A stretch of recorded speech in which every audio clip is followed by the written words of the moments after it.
Welcome students. In this video we are going to discuss RN classes full course test 2 for class 7.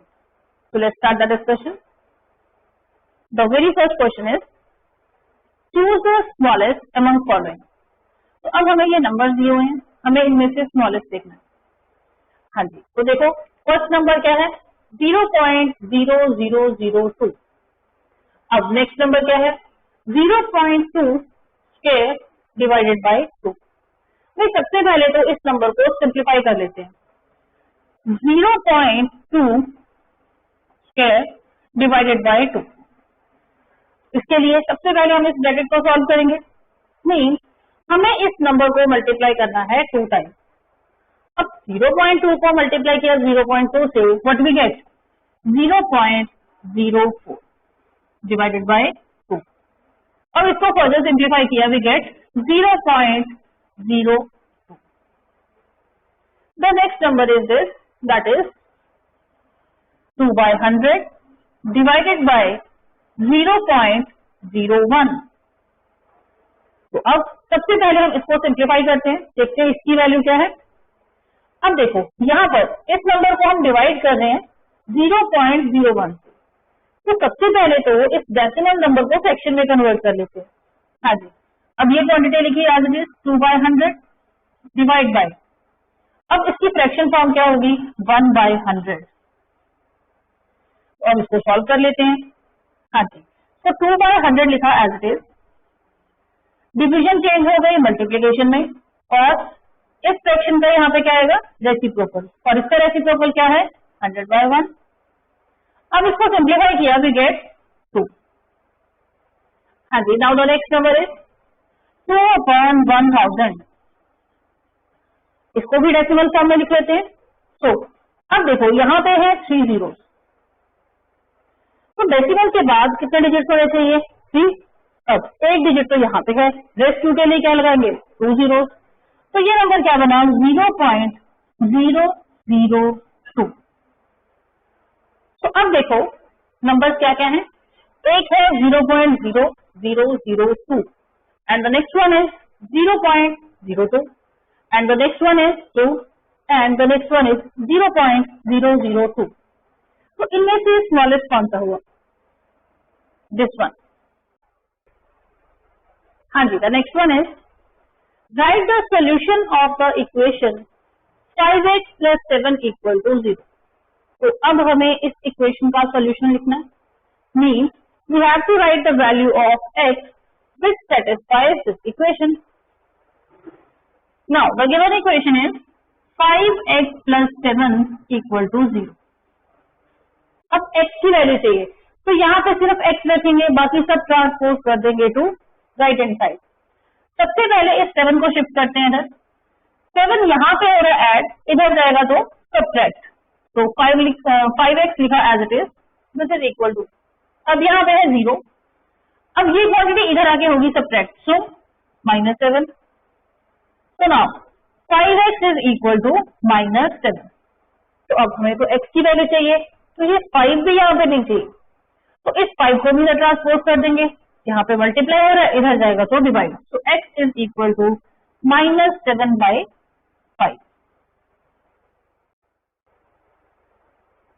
हाँ जी, now the next one write the value of k for which the expression 2k + 1 and k - 15 become equal. तो अब हमें k की value find करनी है, और given condition क्या है कि ये जो गिवन एक्सप्रेशन इक्वल हो जाएंगे. हाँ जी, अब पहले ये एक्सप्रेशन लिखते हैं, दैट इज 2k + 1. अब नेक्स्ट एक्सप्रेशन क्या है k - 15. तो अब ये दोनों होने चाहिए इक्वल, मीन्स इनके बीच में यहाँ पे इक्वालिटी चाहिए. तो ऐसी k की वैल्यू कैसे मिलेगी, इसके लिए हम इस इक्वेशन को सॉल्व करेंगे. And on solving we will get k = -16 and that is the answer. हाँ जी, the next one is if an angle is 60 degree less than 2 times of its supplement then write the measure of smaller angle. तो अब हमें smaller angle का major लिखना है. अब इसके लिए हम यूज करेंगे गिवन का. अब देखो क्वेश्चन में हमें गिवन क्या है, if an angle is 60 degree less then 2 times of its supplement. अब एंगल कितना है ये तो नहीं पता, तो हम एज्यूम कर लेते हैं कि let the angle be x। हाँ जी, तो अब गिवन क्या है, that an angle is means x is means equal to 60 degree less than, 60 degree लेस है किससे, 2 टाइम्स ऑफ इट्स सप्लीमेंट। अब अगर एंगल है x तो इसका सप्लीमेंट क्या होगा, 180 माइनस x। अब गिवन कंडीशन क्या है कि ये जो एंगल है 60 डिग्री लेस है किससे, 2 times of its supplement. 2 times of supplement means 2 times of 180 minus x। इस क्वांटिटी से 60 डिग्री लेस है तो यहाँ पे किया माइनस, कितना लेस है, 60 डिग्री। तो अब हम इस इक्वेशन को सॉल्व करेंगे to get the value of x, and on solving we will get x is equal to 100 degree, means the angle is 100 degree.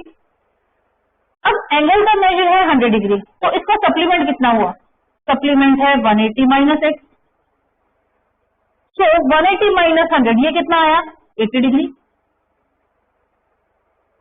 तो अब हमारे पास एंगल का मेजर भी है और इसके सप्लीमेंट का भी। हमें क्या लिखना है, मेजर ऑफ स्मॉलर एंगल। तो इनमें से स्मॉलर कौन सा है, 80 डिग्री। तो द आंसर इज 80 डिग्री। हाँ जी, the next question is in triangle XYZ, if XY is equal to YZ and angle Y is equal to 100 degree, then write the measure of angle Z।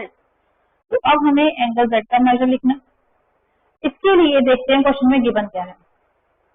हाँ जी, question में क्या given है, in triangle XYZ, if XY is equal to YZ, means triangle की 2 side की length equal है, means it is an isosceles triangle and angle y is 100 degree।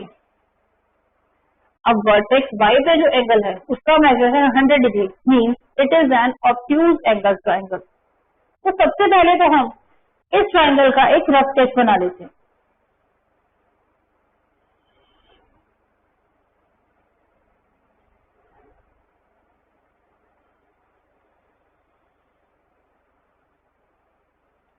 Say this angle measures 100 degree. हाँ जी, अब 100 degree का angle किस vertex पे है, y पे।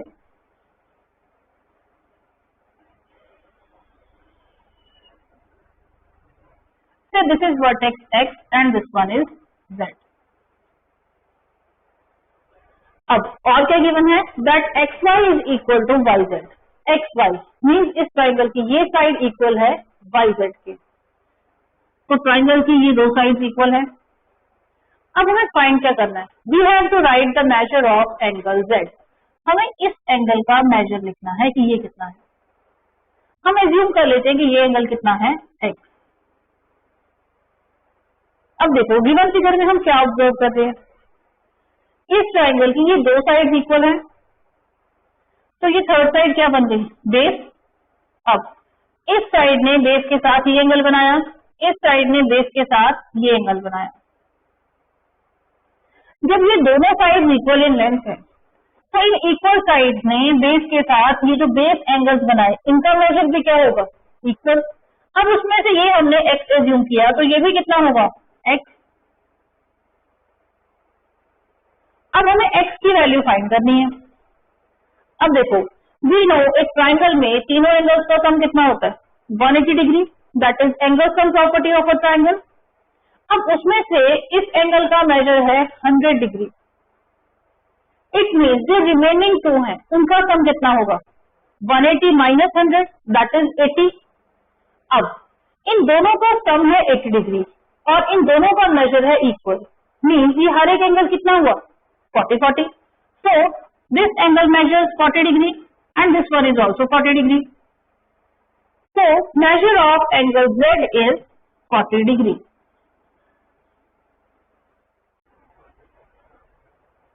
हाँ जी, the next one is if 90% of x is 315 kilometre, then write the value of x। तो अब x की वैल्यू लिखनी है। अब देखो क्वेश्चन में गिवन क्या है, 90% of x, 90% of x is means equal to 315 kilometre. अब हमें एक्स की वैल्यू लिखनी है। अब देखो सबसे पहले तो हम इसको सिंप्लीफाई करते हैं। 90% है, ये परसेंटेज साइन हटाएंगे तो डिनोमिनेटर में क्या आएगा 100, so it becomes 90/100 of means multiplication x, this is equal to 315 kilometre. तो अब हमें इस इक्वेशन को सॉल्व करना है to get the value of x, and on solving we will get x is equal to 350 kilometre. हाँ जी, the next one is 25 milliliter is what percent of 5 liters? अब हमें देखना है कि ये क्वांटिटी इसका कितने परसेंट है। अब एक चीज ऑब्जर्व करो, ये क्वांटिटी है 25 ml, भाई इसके यूनिट क्या है मिलीलीटर, और ये क्वांटिटी क्या है 5 लीटर्स। तो सबसे पहले तो हम इनके यूनिट सेम कर लेते हैं। हाँ जी, 5 litre is equal to how many millilitre, that is 5000 ml। तो अब हमें देखना है कि ये क्वांटिटी इसका कितने परसेंट है। तो हम एज्यूम कर लेते हैं कि let 25 ml is x% of 5000 ml। हाँ जी, 25 ml is means equal to x% of 5000 ml। तो अब हम इस इक्वेशन को सॉल्व करेंगे to get the value of x। 25 लिखा as it is, x% means x upon 100, of means multiplication 5000। तो अब हम इस इक्वेशन को सॉल्व करेंगे to get the value of x, and on solving we will get x is equal to 0.5। So 25 ml is 0.5% of 5 liters। हाँ जी, the next question is, write a rational number exactly halfway between 1/6 and 1/9।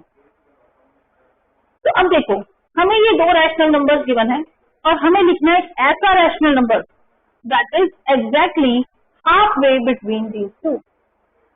तो ऐसा rational number कैसे लिखेंगे भाई, ये कैसे find करते हैं?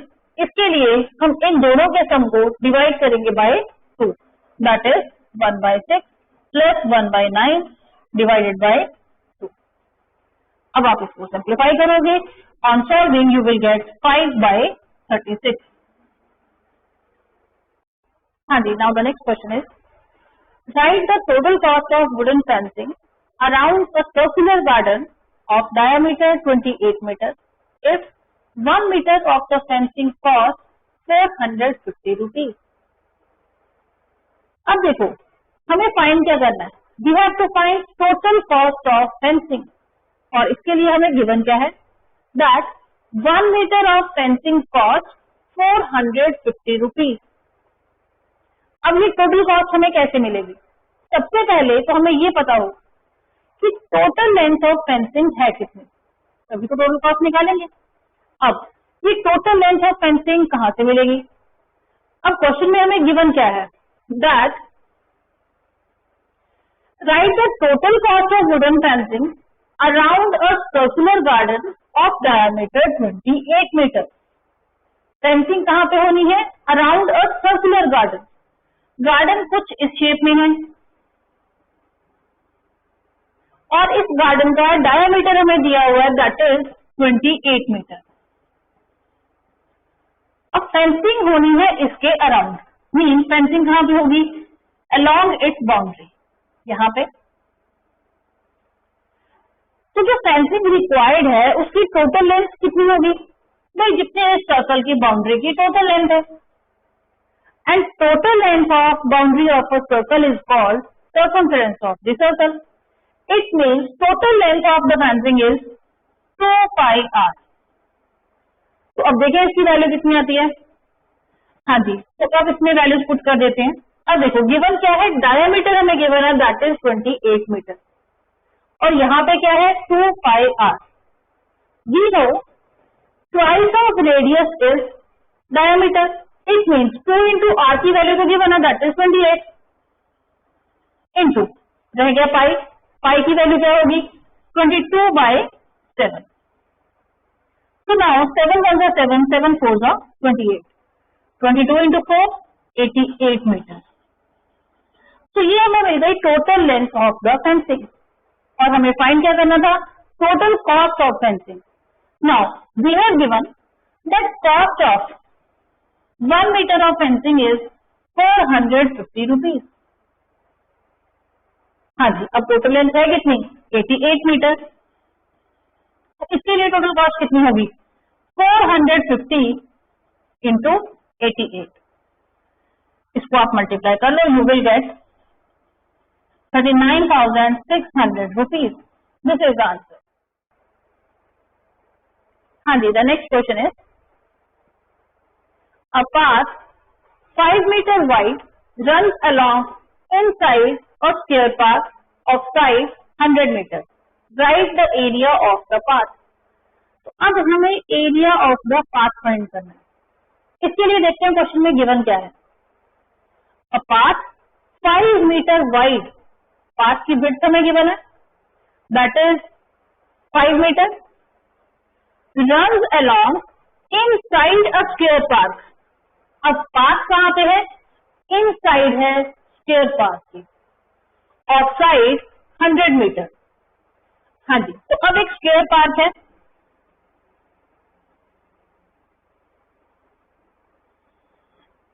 और उसकी साइड हमें जो है दैट इज 100 मीटर. मीन्स ये डिस्टेंस स्क्वायर है तो उसके ऑल साइड इक्वल है. तो this one is also 100 metre, ये भी 100 और ये भी 100. अब इस स्क्वायर पाथ के इनसाइड एक पाथ है और उसकी विड्थ हमें दी हुई है दैट इज 5 मीटर. अब देखो पाथ कहाँ पे है,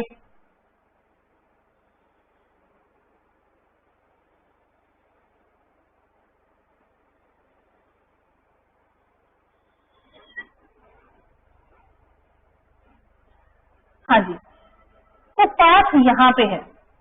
दिस इज द पाथ.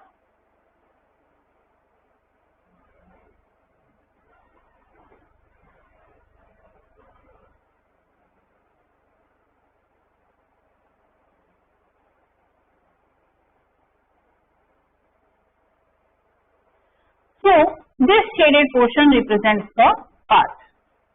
अब हमें गिवन है कि इस पाथ की विड्थ कितनी है 5 मीटर. मीन्स ये डिस्टेंस कितना है 5 मीटर. सिमिलरली ये डिस्टेंस भी कितना है 5 मीटर, ये डिस्टेंस कितना है 5 मीटर, और ये डिस्टेंस भी कितना है 5 मीटर. तो अब हमें देखना है कि इस शेडेड पोर्शन का एरिया हम कैसे फाइंड करें. अब देखो, ऐसी किसी शेप का एरिया निकालना हमें डायरेक्टली तो नहीं आता, बट पार्ट किस शेप में है, स्क्वायर की शेप में है, और स्क्वायर का एरिया निकालना हमें आता है. अब देखो, अगर मैं इस आउटर स्क्वायर का एरिया निकालूं तो मैंने कौन सा एरिया निकाल लिया, ये सारा एरिया. बट क्या मुझे सारा एरिया चाहिए, नहीं. मुझे इसमें से कौन सा एरिया नहीं चाहिए, मुझे इसमें से इस इनर स्क्वायर का एरिया नहीं चाहिए. तो जो नहीं चाहिए उस एरिया को हम क्या कर देंगे, माइनस. मीन्स अगर मैं इस आउटर स्क्वायर के एरिया में से इनर स्क्वायर का एरिया माइनस कर दूं, what will I get, area of the path. तो अब सबसे पहले देखते हैं एरिया ऑफ आउटर स्क्वायर कितना है.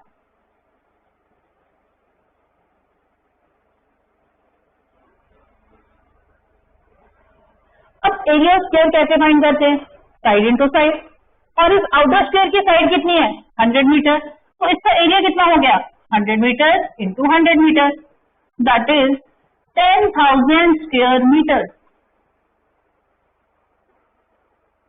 अब हम देखते हैं कि इस इनर स्क्वायर का एरिया कितना है.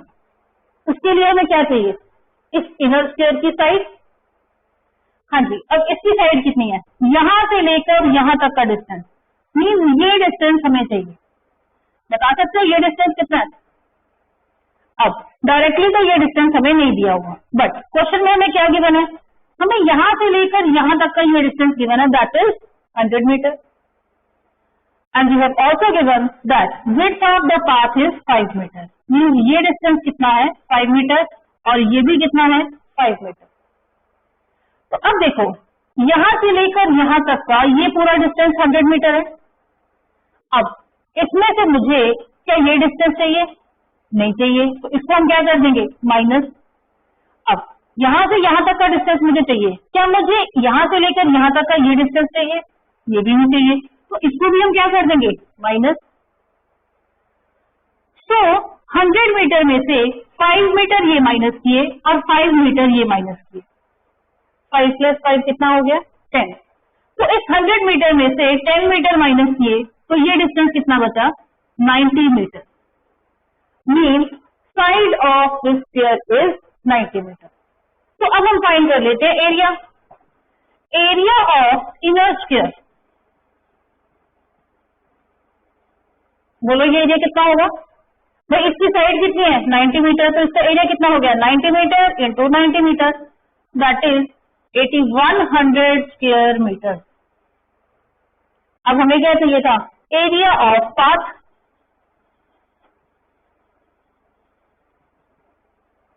That is difference of these two area, right. Area of outer square कितना आया 10,000 square metre minus inner square का एरिया कितना आया 8100 स्क्वायर मीटर।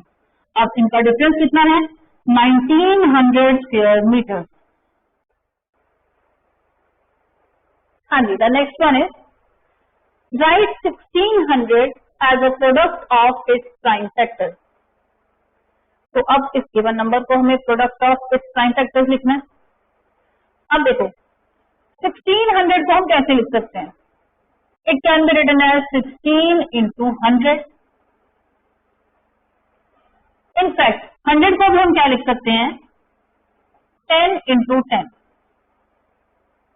अब देखो 16 की प्राइम फैक्टराइजेशन करेंगे तो वहां पे हम क्या ऑब्जर्व करते हैं दैट 2 इज मल्टीप्लाइड 4 टाइम्स, तो इसको कैसे लिखा 2 raised to power 4। अब 10 की प्राइम फैक्टराइजेशन क्या होगी 2 into 5 इंटू इस टर्म की प्राइम फैक्टराइजेशन भी क्या है 2 into 5। तो यहाँ पे हम क्या ऑब्जर्व कर रहे हैं 2 कितनी बार मल्टीप्लाई हो रहा है 4 टाइम्स, तो यहीं पे है। हाँ जी 5 6, 2 इज मल्टीप्लाइड 6 टाइम्स, तो इसको क्या लिखेंगे 2 raised to power 6 इंटू 5 कितना टाइम्स मल्टीप्लाई हो रहा है 2 टाइम्स, तो इसको क्या लिखा 5 raised to power 2, and this is the answer. हाँ जी, the next one is write given number in standard form. तो अब हमें इस नंबर को स्टैंडर्ड फॉर्म में लिखना है।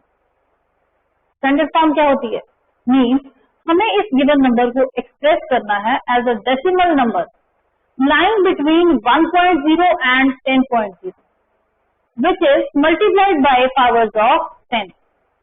अब देखो गिवन नंबर क्या है,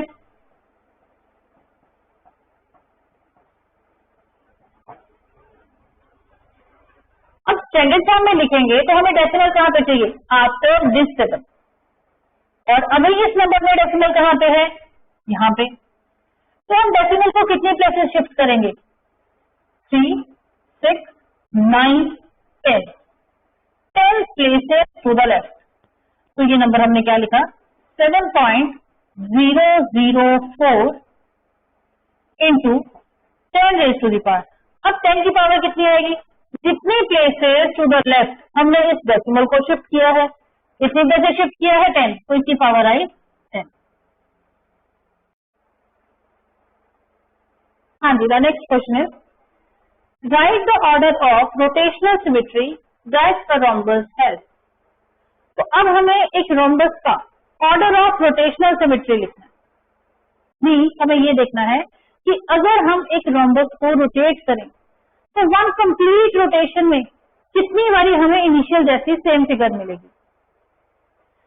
अब देखो वी नो जब एक रोम्बस को हम 180 डिग्री के एंगल से रोटेट करते हैं तब हमें इनिशियल जैसी सेम फिगर मिलती है। तो मीन वन कंप्लीट रोटेशन में कितनी बारी सेम फिगर मिलेगी 2 टाइम्स। तो order of rotational symmetry for rhombus is 2.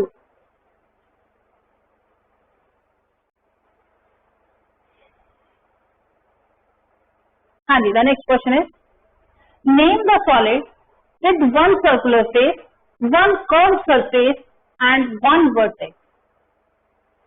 अब देखो, ऐसे सॉलिड को विजुअलाइज करें तो एक कॉर्नेटो की इमेज माइंड में आती है। अब देखो, उसमें जो टॉप फेस है वो एक सर्कुलर फेस होता है और उसमें वन कर्व सरफेस भी है और बॉटम पे वन वर्टेक्स भी है और ये किस सॉलिड शेप को रिप्रेजेंट करती है?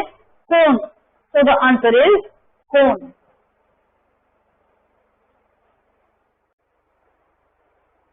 हाँ जी, the next one is 3 cubes each of edge 5 centimeter are joined end to end to form a cuboid. Write the sum of length, breadth and height of the cuboid. हाँ जी, अब देखो, जब हम इन 3 क्यूब्स को ज्वाइन करेंगे and to and तो कुछ ऐसा क्यूबॉइड बनेगा।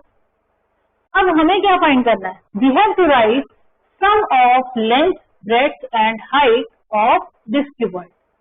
तो सबसे पहले तो ये देख लेते हैं कि इस क्यूबॉइड की लेंथ कितनी है। अब इसके लिए क्वेश्चन में हमें क्या गिवन है? That each cube has edge of length 5 centimetre. अब क्यूब की एज की लेंथ 5 सेंटीमीटर है, इट मीन्स उसकी लेंथ कितनी होगी? 5। उसकी विड्थ कितनी होगी? 5 और उसकी हाइट भी कितनी होगी? 5 सेंटीमीटर। तो अब देखो, सबसे पहले हमें देखनी है इस क्यूबॉइड की लेंथ, मीन्स यहां से लेकर यहां तक का डिस्टेंस। अब यहां तक एक क्यूब है और इसके एज की लेंथ कितनी है? 5 सेंटीमीटर। तो ये डिस्टेंस है 5 सेंटीमीटर। सिमिलरली ये डिस्टेंस भी कितना है? 5 सेंटीमीटर और ये भी कितना है? 5 सेंटीमीटर। तो अब ये पूरी लेंथ कितनी हो गई?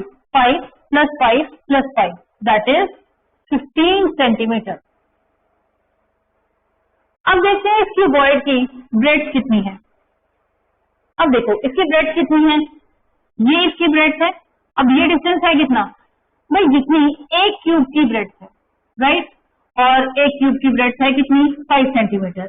It means this distance is 5 centimetre.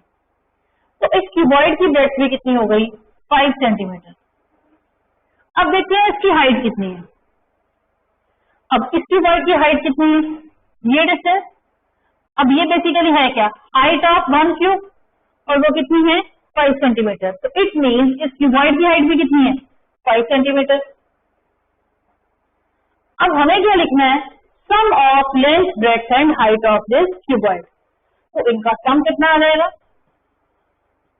15 plus 5 plus 5 centimetre that is 25 centimetre. हाँ जी, the next one is an isosceles triangle ABC is to be constructed using ASA criterion such that AB is equal to AC, BC is equal to 4.2 centimeter, angle C is equal to 58 degrees. What will be the measure of angle in degrees required to complete this construction? तो अब इस angle का major हम कैसे find करेंगे? इसके लिए देखते हैं कि क्वेश्चन में गिवन क्या है। देखो, क्वेश्चन में क्या गिवन है? An isosceles triangle ABC is to be constructed. एक आइसोसेलेस ट्राइंगल कंस्ट्रक्ट करनी है तो सबसे पहले हम इस ट्राइंगल का एक रफ स्केच बना लेते हैं।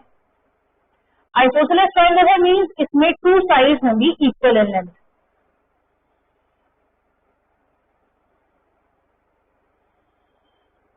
से इस ट्राइंगल में इन 2 साइड की लेंथ इक्वल है।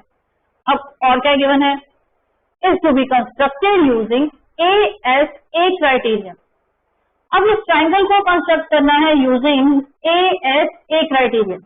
मीन्स इसके लिए हमें किन चीजों की जरूरत है?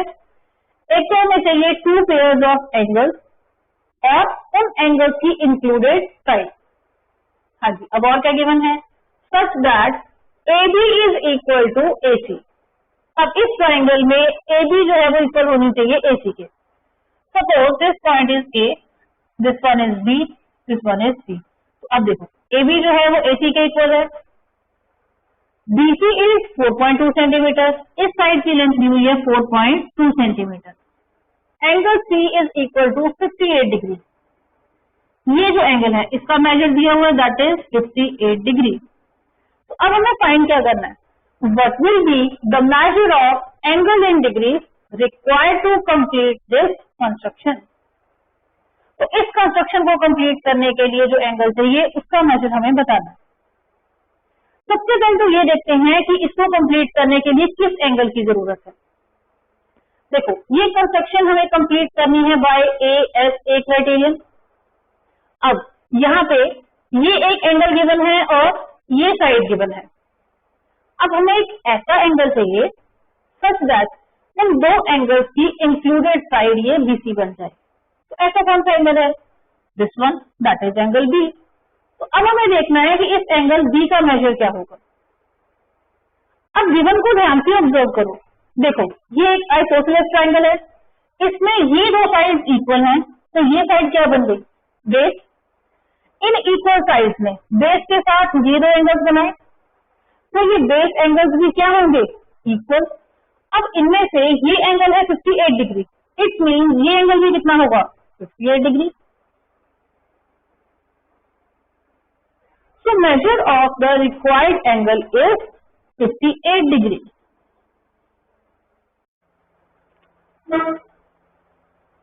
हाँ जी, the next one is coefficient of 5a square in minus 5a cube BC is and these options are given. तो अब हमें 5a square का coefficient देखना है इस एक्सप्रेशन में। तो बेसिकली हमें ये देखना है कि इसमें 5a स्क्वायर से क्या मल्टीप्लाई हो रहा है, that is minus ABC। So the correct option is D. हाँ जी, the next one is which of the following is equal to 1 and these options are given. तो अब वन बाय वन इन गिवन ऑप्शंस को observe करते हैं। हाँ जी, सबसे पहले ऑप्शन ए, यहाँ पे क्या है 2 raise to power 0 plus 3 raise to power 0 plus 4 raise to power 0। अब देखो 2 रेज़ टू पावर 0 क्या होगा, 1 plus 3 raise to power 0 1 plus 4 raise to power 0 1। So 1 added 3 times we get 3. The next option is B. 2 raised to power 0 into 3 raised to power 0 into 4 raised to power 0. अब देखो 2 raised to power 0 1 into 3 raised to power 0 1 into 4 raised to power 0 1 और इनका product क्या होगा 1. It means this is the correct option. हाँ जी. Now the next one is ascending order of rational numbers is and these options are given. तो अब हमें in given rational numbers का असेंडिंग ऑर्डर देखना है. असेंडिंग ऑर्डर मीन्स इनको arrange करना है in the order such that सबसे पहले आई स्मॉलेस्ट, फिर उससे ग्रेटर और एंड में ग्रेटर. अब देखो अगर हम इन गिवन नंबर्स को ध्यान से ऑब्जर्व करें, इन सबके डिनोमिनेटर्स क्या हैं, डिफरेंट. तो ऐसे तो इनको कंपेयर करना इजी नहीं है. तो सबसे पहले तो हमें इसके डिनोमिनेटर्स सेम बनाने हैं, तो इनका कंपैरिजन सिंपल हो जाएगा. अब गिवन नंबर्स को अगर हम ध्यान से ऑब्जर्व करें, ये दो नंबर्स ऐसे हैं जिनके डिनोमिनेटर्स क्या हैं, नेगेटिव. तो सबसे पहले इनके डिनोमिनेटर्स को पॉजिटिव बनाएंगे. हाँ जी, तो गिवन नंबर्स क्या हैं, -3/4, 5/-12, 9/-24, -7/16. डिनोमिनेटर पॉजिटिव कर रहे हैं. हाँ जी, अब इसका डिनोमिनेटर तो ऑलरेडी पॉजिटिव है, तो ये नंबर क्या बना, -3/4.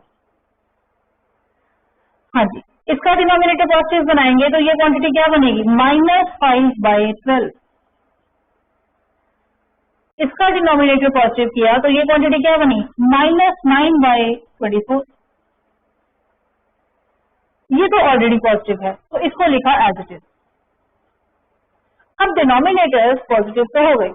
अब हमें क्या करना है, डिनोमिनेटर सेम बनाने. तो उसके लिए हमें क्या चाहिए, 4, 12, 24 और 16 का एलसीएम एंड दैट इज 48. तो अब इस हर एक नंबर का डिनोमिनेटर हमें बनाना है 48. अब देखो फर्स्ट नंबर क्या है, -3/4. डिनोमिनेटर चाहिए 48, तो 4 को किससे मल्टीप्लाई करें? 12 से। यहाँ 12 से किया तो यहाँ भी 12 से ही करेंगे। सो -3 इंटू 12 कितना आया? -36। The next number is -5/12। अब इसका डिनोमिनेटर भी क्या चाहिए? 48। तो 12 को किससे मल्टीप्लाई करें? 4 से। यहाँ 4 से किया तो यहाँ भी 4 से करेंगे। -5 इंटू 4, तो ये क्या बना? -20। तो नेक्स्ट वन इज -9/24। अब डिनोमिनेटर क्या चाहिए? 48, तो उसके लिए 24 को किससे मल्टीप्लाई करेंगे? 2 से। यहाँ 2 से किया तो यहाँ भी 2 से। -9 इंटू 2, हाँ जी, ये किसके इक्वल हुआ? -18। The next one is -7/16। अब डिनोमिनेटर चाहिए 48, तो 16 को किससे मल्टीप्लाई करेंगे? 3 से। यहाँ 3 से किया तो यहाँ भी 3 से करेंगे। -7 into 3 which is equal to -21। तो अब देखो, इन सभी नंबर्स के डिनोमिनेटर तो सेम है, तो अब हमें क्या कंपेयर करना है? Only their numerator. अब असेंडिंग ऑर्डर में लिखना है तो सबसे पहले हमें स्मॉलेस्ट चाहिए। अब इन न्यूमरेटर्स में से सबसे स्मॉलेस्ट नंबर कौन सा है? अब देखो, ये सब कैसे हैं? नेगेटिव इंटीजर्स हैं, तो इनमें से स्मॉलेस्ट कौन सा होगा? इसके लिए हम ये देखेंगे कि नंबर लाइन पर लेफ्ट मोस्ट कौन सा है, एंड दैट इज -36। तो सबसे पहले कौन सा लिखेंगे? -36/48। अब इसके बाद नेक्स्ट, अब जो बचे इनमें से स्मॉलेस्ट कौन सा है? हाँ जी, -20, -18 और -21। इनमें से नंबर लाइन पे लेफ्ट मोस्ट कौन सा होगा? -21। तो इससे नेक्स्ट नंबर कौन सा आएगा? -21/48। हाँ जी, अब ये दो बचे। अब -20 और -18 में से लेफ्ट मोस्ट कौन सा होगा? -20। So the next number is -20/48। और एंड में कौन सा बचा? -18/48। तो अब इनके कॉरेस्पॉन्डिंग गिवन रैशनल नंबर लिख लेते हैं। ये क्वांटिटी किसके इक्वल है? -3/4। -21/48 ये क्वांटिटी किसके इक्वल है? -7/16। -20/48 ये क्वांटिटी किसके इक्वल है? -5/12। और क्वेश्चन में किस फॉर्म में गिवन है? 5/-12। अब एंड में क्या बचा? 9/-24। So this is the required ascending order. अब गिवन ऑप्शंस को ध्यान से ऑब्जर्व करो। इनमें से सिर्फ दो ऑप्शंस ऐसी हैं जो -3/4 से स्टार्ट हो रही है। अब इसको देखो, first one is -3/4, the next one is 9/-24। It means this option is incorrect. Next one देखते हैं। अब यहाँ पे फर्स्ट है -3/4, इसके बाद next -7/16, the next one is 5/-12 and then 9/-24। So this is the correct answer. हाँ जी, the next one is, if each side of a regular hexagon is 3.5 centimeter, then perimeter of the hexagon is, and these options are given. तो अब हमें एक regular hexagon का perimeter देखना। अब देखो, एक रेगुलर पॉलीगन का पेरीमीटर हम कैसे फाइंड करते हैं? Number of side into length of each side. अब यहाँ पे बात हो रही है रेगुलर हेक्सागन की, और हेक्सागन की कितनी साइड होती हैं? 6। तो इट मीन्स इसका पेरीमीटर कितना होगा? 6 into length of each side, and length of each side is given, that is 3.5 centimetre. तो इसका पेरीमीटर कितना होगा? 6 into 3.5 centimetre which is equal to 21 centimetre. So the correct option is B.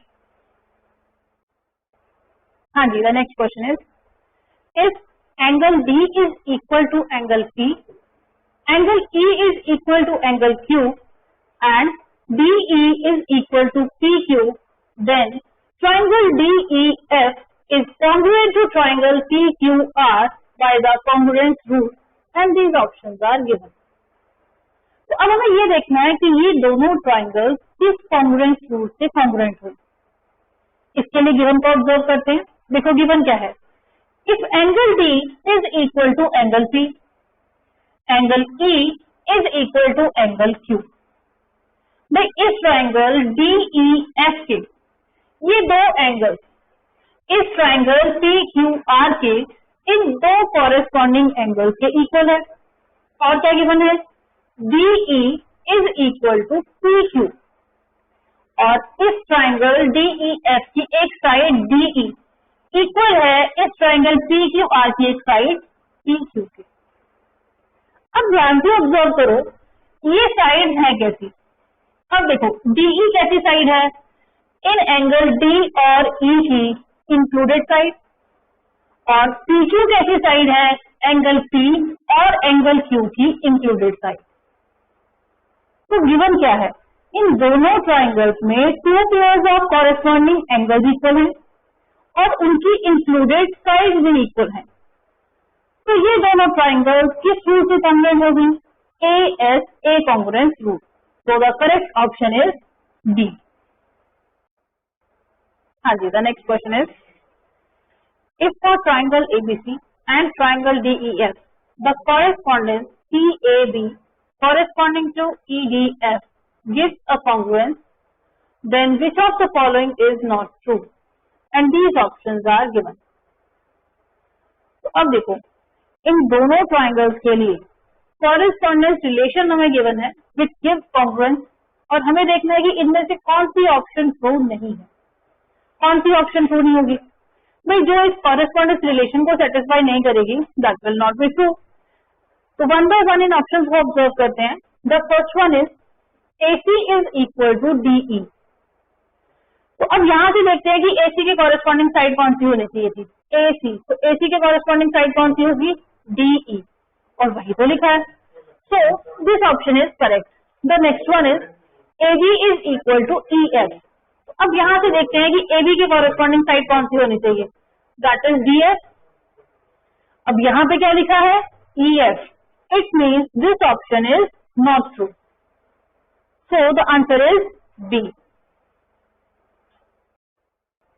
हाँ जी, the next question is, the ratio 2:3 expressed as percent is, and these options are given। हाँ जी, तो अब हमें इस रेशो को एक्सप्रेस करना है as percent. The given ratio is 2:3। सबसे पहले तो इसको फ्रैक्शन फॉर्म में लिख लेते हैं एंड वी गेट 2/3। अब परसेंटेज चाहिए तो इंटू 100। इसे आप सिंप्लीफाई करोगे you will get 66 and 2/3%। So the correct option is C। हाँ जी, the next question is, if Rohit borrowed 4,800 rupees at 5% per annum simple interest, then the amount he has to return at the end of 2 years is, and these options are given।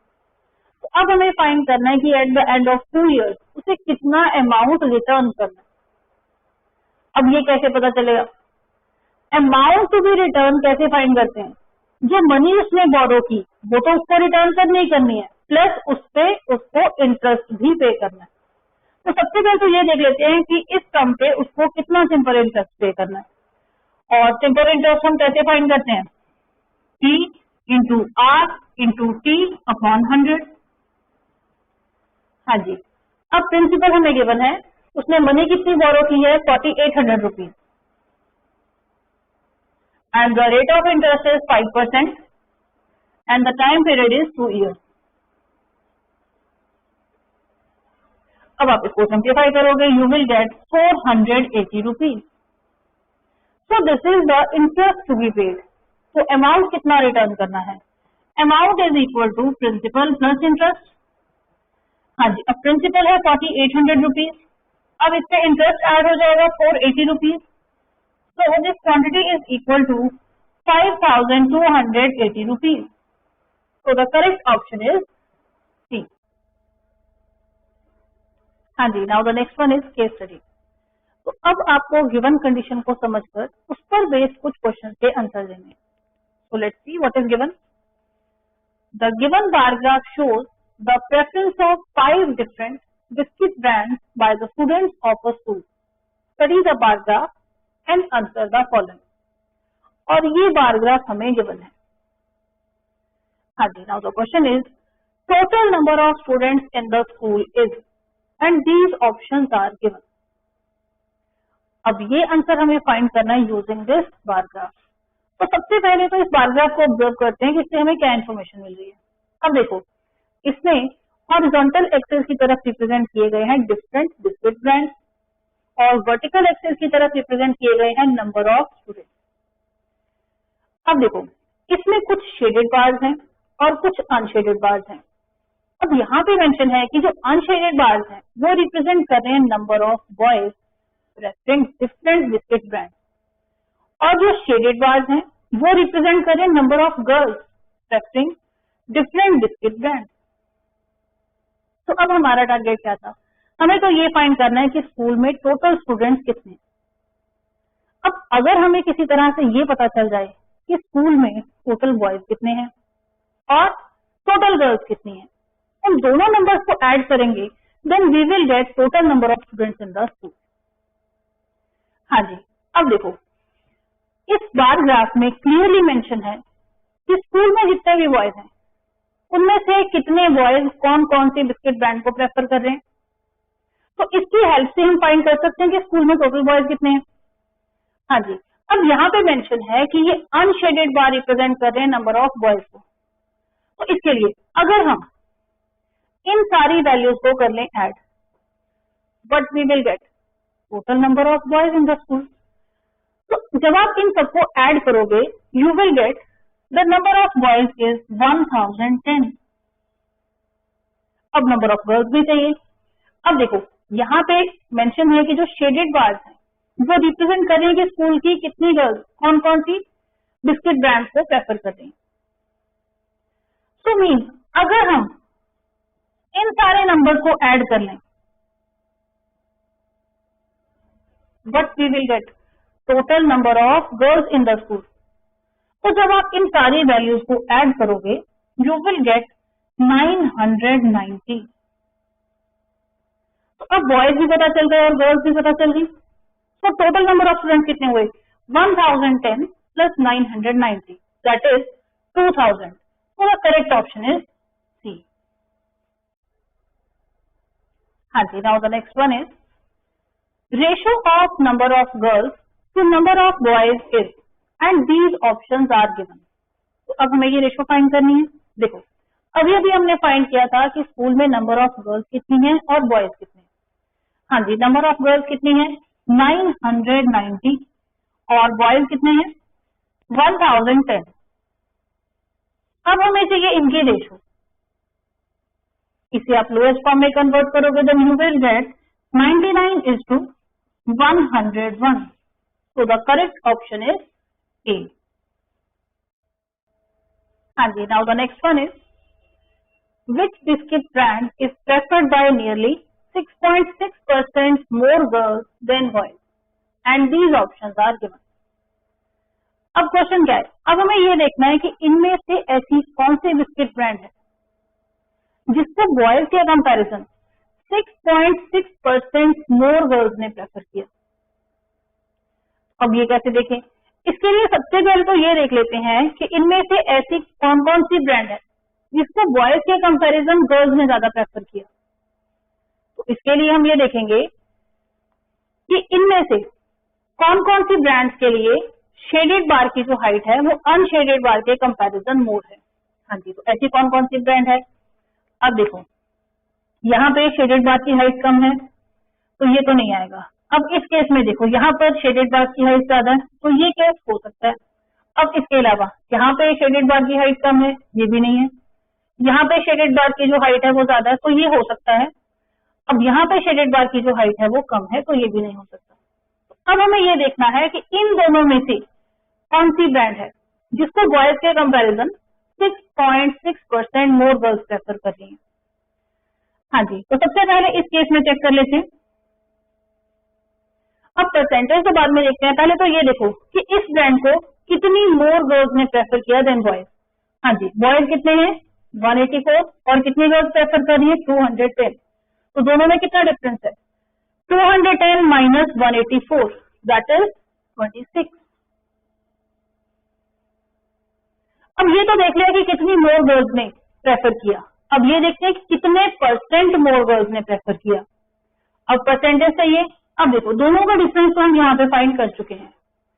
अब यहाँ पे क्या आएगा, ये comparison किसमें है, ये comparison है इन बॉयज और इन गर्ल्स में, मीन्स इन टोटल स्टूडेंट्स में।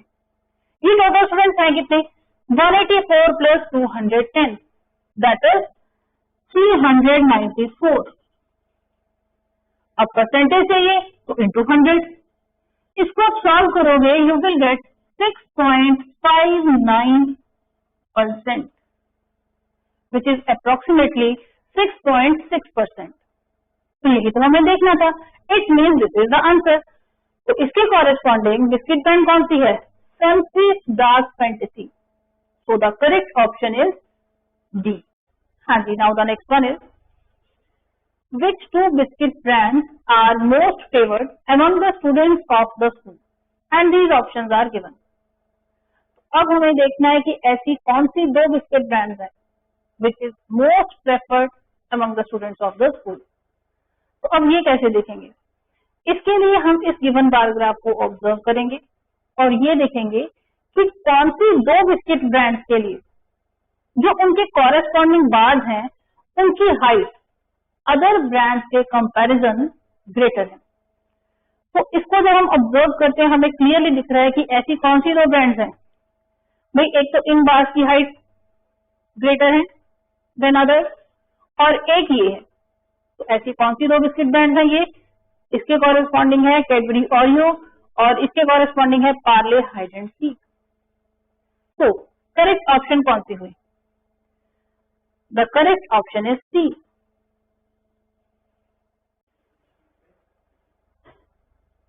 हाँ जी, now the next one is also a case study.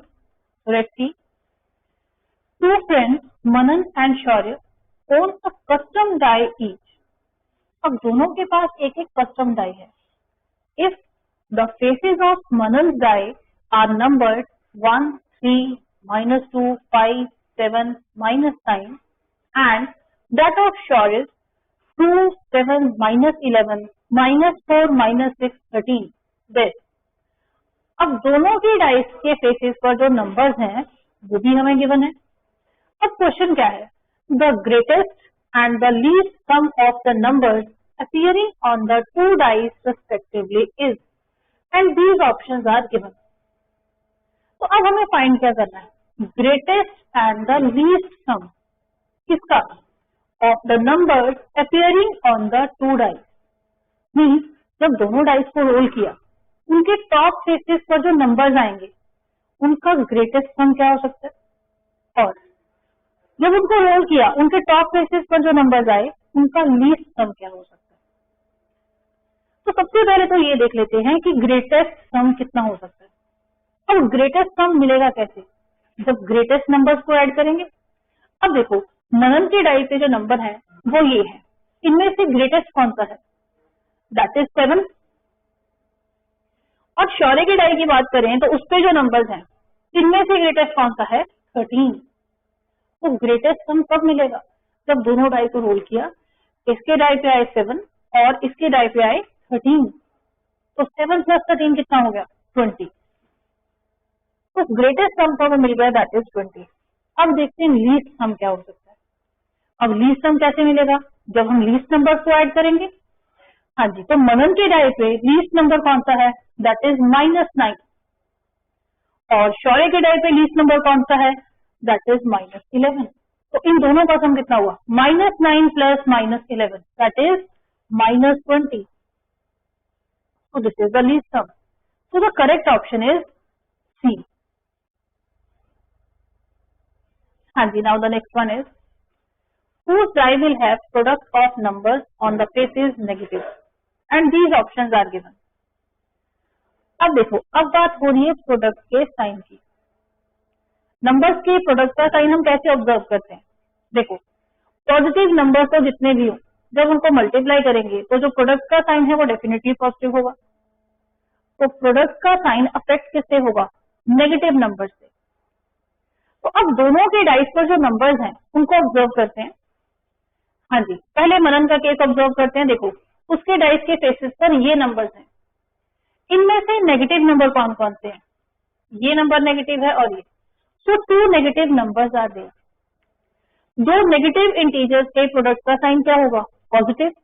It means इन सभी नंबर के प्रोडक्ट का साइन क्या है? पॉजिटिव। अब शौर्य के केस को ऑब्जर्व करते हैं। उसके डाइस पे ये सारे नंबर्स हैं। अब इनमें देखते हैं नेगेटिव कौन कौन से हैं। हाँ जी, तो इसमें ये नंबर्स नेगेटिव हैं। तो कितने नेगेटिव नंबर्स हैं? 3। और 3 नेगेटिव नंबर्स को जब हम मल्टीप्लाई करेंगे तो उनके प्रोडक्ट का साइन क्या होगा? नेगेटिव। तो डेफिनेटली इन सभी नंबर्स के प्रोडक्ट का जो साइन है दैट विल बी नेगेटिव। तो ये किसके केस में आया? Shaurya. So the correct option is B. हाँ जी, now the next one is the ratio of probabilities of getting a negative number on the roll of die by Manan and Shaurya is, and these options are given. तो अब हमें find करनी है ratio of probabilities. Ratio तो हम कब find करें? पहले हमें प्रोबेबिलिटीज ऑफ इवेंट तो पता हो। तो अब प्रोबेबिलिटी फाइंड करते हैं। तो इवेंट क्या है यहाँ पे? Getting a negative number on the roll of a die by Manan and Shaurya. अब दोनों के केस में एक नेगेटिव नंबर आने की प्रोबेबिलिटी फाइंड करेंगे ऑन रोलिंग अ डाई। सबसे पहले बात करते हैं मनन के केस की। हाँ जी, तो इसके केस में फाइंड करेंगे प्रोबेबिलिटी। अब देखो, प्रोबेबिलिटी ऑफ एन इवेंट हम कैसे फाइंड करते हैं? Number of favourable outcome over total possible outcome. अब एक डाई के टोटल फेसेस कितने होते हैं? 6। हर एक फेस पे एक एक नंबर है। तो जब डाई को रोल करेंगे उनमें से कोई भी नंबर आ सकता है। तो टोटल पॉसिबल आउटकम्स आर 6। अब हमें देखना है कि फेवरेबल आउटकम्स कितनी है। अब फेवरेबल आउटकम कौन सी होगी? प्रोबेबिलिटी किसकी फाइंड करनी है? Getting a negative number. हाँ जी, अब मनन के केस में फेवरेबल आउटकम्स कितनी है? देखो, ये दोनों नंबर जो है वो नेगेटिव है। तो दीज 2 आर फेवरेबल आउटकम। तो नंबर ऑफ फेवरेबल आउटकम कितना हुआ? 2। तो ये मिल गई प्रोबेबिलिटी ऑफ द इवेंट। अब फाइंड करते हैं in the case of Shaurya. Again total possible outcomes are 6। अब देखते हैं नंबर ऑफ फेवरेबल आउटकम। हाँ जी, इसके केस में नेगेटिव नंबर कितने हैं? 1, 2, 3। तो number of favourable outcomes is 3। तो दोनों के केसेस में हमने probability of the event find कर ली। अब हमें क्या चाहिए? इन दोनों प्रोबेबिलिटीज की रेशियो। हाँ जी, 2/6 इज टू 3/6। तो ये आ गई रेशियो। अब देखो, जो रेशियो है उसकी हर एक टर्म होती है नेचुरल नंबर्स में। अब यहाँ तो ये फ्रैक्शंस है, मीन्स हमें ये डिनोमिनेटर में जो 6 है ये नहीं चाहिए। अब नहीं चाहिए तो इसको कैसे रिमूव करें? इस रेशियो की दोनों ही टर्म्स को मल्टीप्लाई कर देते हैं by 6 and then we will get 2:3 and this is the answer. So the correct option is D. हाँ जी, now the next question is by what percent the sum of numbers on Manan's die is more or less than that on Shaurya's die, and these options are given. तो अब ये percentage कैसे find करें? इसके लिए सबसे पहले तो मनन और शौर्य के डाइस पे जो नंबर्स हैं उनका सम फाइंड कर लेते हैं। हाँ जी, तो मनन के केस में चेक करते हैं पहले। अब इसके डाइस पे ये नंबर्स हैं। इनमें से सबसे पहले पॉजिटिव नंबर्स को ऐड किया। 1 + 3 4 + 5 9 + 7 16। तो पॉजिटिव नंबर्स का सम आ गया 16 प्लस। अब जो नेगेटिव नंबर्स हैं उनको ऐड कर लेते हैं। -2 + -9 ये कितना हुआ? -11। अब 16 में ऐड किए -11 वी गेट 5। अब देखते हैं शौर्य के डाइस पे जो नंबर्स हैं उनका सम कितना है।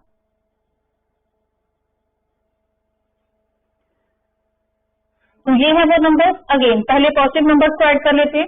2 + 7 9 + 13 22। अब नेगेटिव नंबर्स को ऐड करेंगे। -11 + -4 ये कितना होगा? -15। अब -15 में ऐड किए -6 वी गेट -21। तो अब 22 में ऐड किए -21 व्हाट वी गेट? 1। तो अब हमें देखना है कि ये सम इससे कितने परसेंट मोर है। पहले तो ये देख लेते हैं कि ये इससे कितना मोर है। हाँ जी, तो इन दोनों का डिफरेंस चाहिए। 5 - 1 इज 4। तो दोनों में डिफरेंस कितना है? 4 का। अब हमें तो परसेंटेज चाहिए थे। देखो अब दोनों में डिफरेंस है 4 का। अब देखना क्या था, किस चीज की परसेंटेज फाइंड करनी है कि मनन के डाइस पे जो नंबर्स हैं उनका सम शौर्य के डाइस पे जो नंबर्स हैं उनसे कितना ज्यादा है।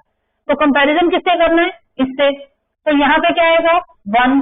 परसेंटेज चाहिए तो इंटू 100। तो ये क्वांटिटी कितनी आई? 400%। So the correct option is A. हाँ जी, the next one is write the value of the first one is 26 plus 1/10 plus 3/1000। सबसे पहले तो ये देख लेते हैं कि इसकी वैल्यू क्या होगी। हाँ जी, अब देखो 26 को लिखा एज इट इज प्लस 1/10 को हम कैसे लिख सकते हैं डेसिमल फॉर्म में? 0.1 प्लस 3/1000 को डेसिमल फॉर्म में कैसे लिखेंगे? 0.003। अब इनको ऐड करेंगे then we will get 26.103। Now the next one is, अब हमें इसकी वैल्यू भी लिखनी है, मीन्स हमें लिखना है इन नंबर्स का प्रोडक्ट। अब देखो यहाँ पर ये सारे तो डेसिमल नंबर्स हैं और यहाँ पे है 10,000। तो हम ये प्रोडक्ट फाइंड करना स्टार्ट करते हैं इधर से। सबसे पहले हम इन दोनों का प्रोडक्ट फाइंड करेंगे। हाँ जी, तो इनको लिखा as it is 1.1 into 0.1 into, अब यहाँ पे क्या आएगा? अब देखो जब हम इस डेसिमल नंबर को 10,000 से मल्टीप्लाई करेंगे तो ये डेसिमल शिफ्ट हो जाएगा टू द राइट। कितनी प्लेसेस? जितनी यहाँ पे जीरोस हैं। कितनी जीरोस हैं? 4। तो this decimal will shift to 4 places to the right. अब 3 डिजिट तो यहाँ पे है, 4th वन के लिए क्या लगाएंगे? 0। तो यहाँ पे क्या आएगा? 10। अब इन दोनों को मल्टीप्लाई कर लेते हैं। तो 1.1 लिखा एज इट इज इंटू, अब 0.1 को 10 से मल्टीप्लाई करेंगे व्हाट वी विल गेट? 1। अब इन दोनों का प्रोडक्ट क्या आएगा? 1.1। हाँ जी, the next one is write an expression for the following using variables, constants and arithmetic operation. The first statement is number 5 added to 3 times the product of numbers m and n। इसके लिए देखते हैं क्या expression बनेगा। अब देखो statement क्या है? नंबर 5 एडेड टू, 5 ऐड करना है। कितने ऐड करना है? 3 टाइम्स। कितना 3 times? Product of the numbers m and n। m और n का प्रोडक्ट क्या होगा? mn। तो ये एक्सप्रेशन क्या बन गया?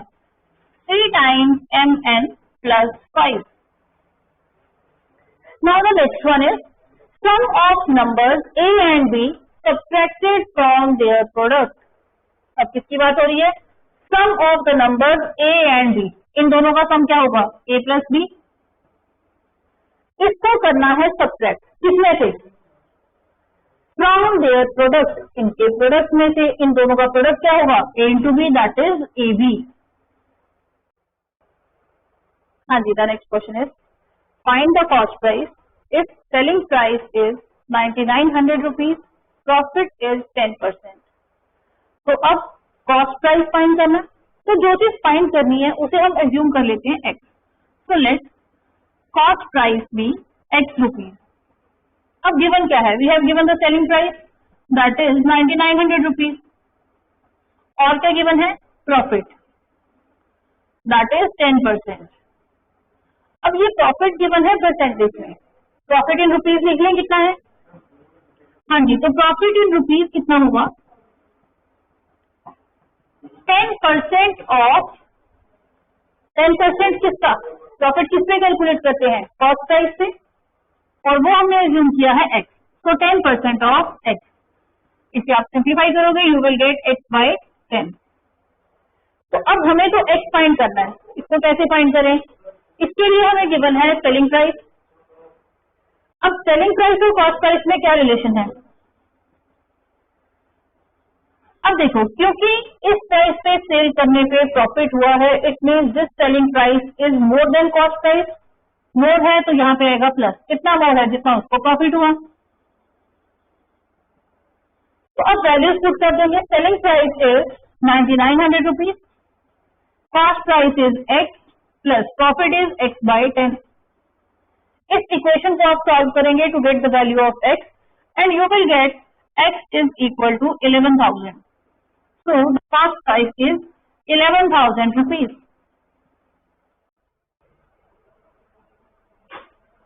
हाँ जी, now the next question is write the number of lines of symmetry and order of rotational symmetry for the following shape.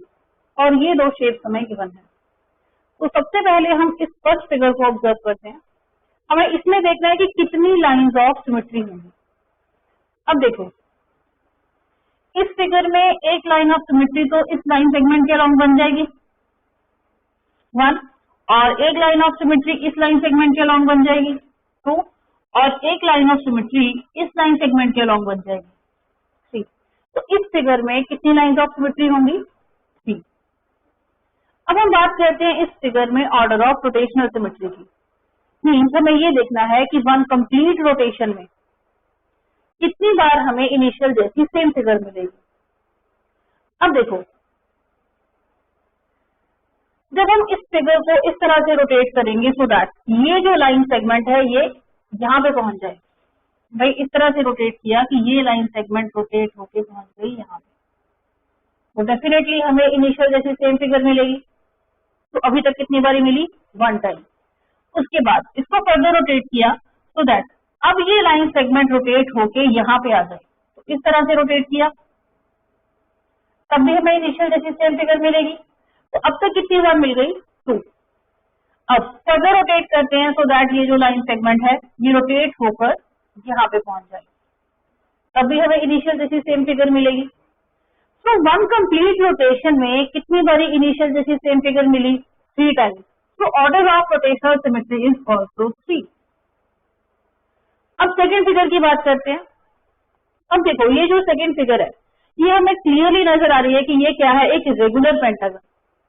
अब एक रेगुलर पेंटागन में number of lines of symmetry कितनी होती हैं 5 and order of rotational symmetry is also 5।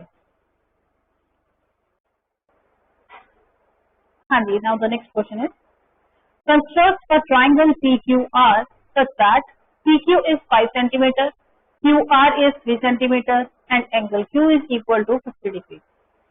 तो अब हमें ये ट्रायंगल कंस्ट्रक्ट करेंगे। तो सबसे पहले तो हम इस ट्रायंगल का एक रफ स्केच बना लेते हैं।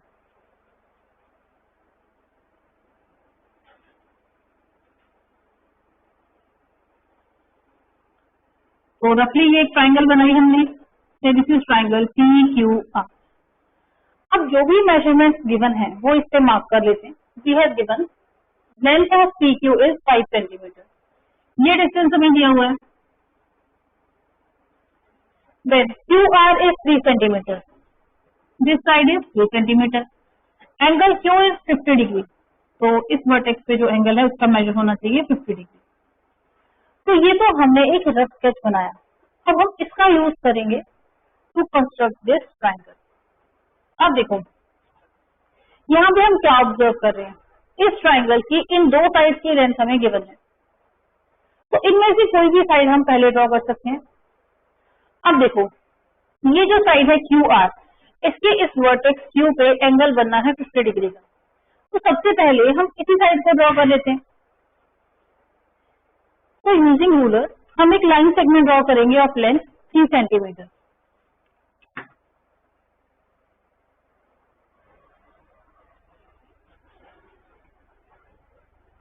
Say this is a line segment of length 3 centimetre. अब और क्या ऑब्जर्व कर रहे हैं, वर्टेक्स Q पे एंगल होना चाहिए 50 डिग्री। तो अब इस वर्टेक्स पे एंगल बनाना है 50 डिग्री का, और ये एंगल कैसे कंस्ट्रक्ट करेंगे, using protector.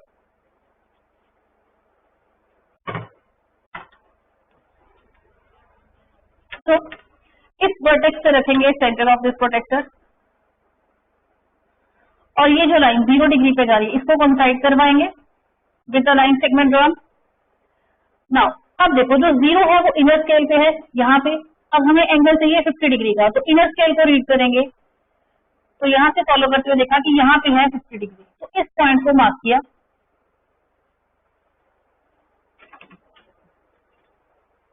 Now using ruler हम इन दोनों पॉइंट्स को ज्वाइन कर देंगे बाय अ लाइन सेगमेंट।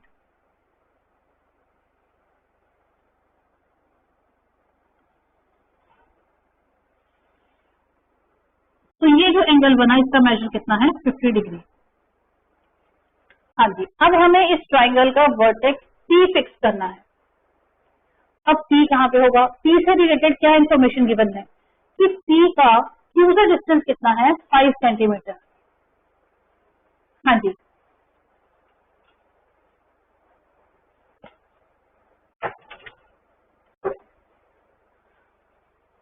तो इसके लिए अब आप Q पे रखोगे tip of the compass, radius लोगे 5 सेंटीमीटर और एक आर्क लगाओगे, फिर दिस रेडियस इज 5 सेंटीमीटर।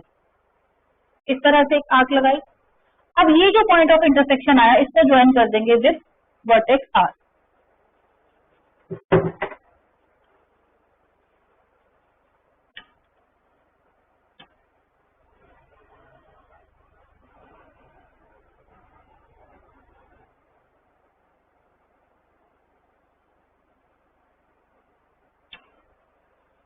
हाँ जी, दिस पॉइंट इज P और इसकी ये लेंथ कितनी है 5 सेंटीमीटर।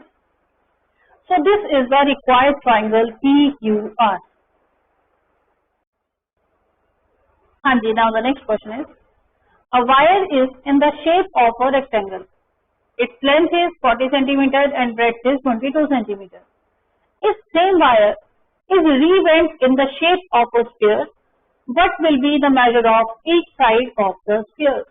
तो अब हमें स्फीयर की साइड फाइंड करनी है कि उसकी लेंथ कितनी है।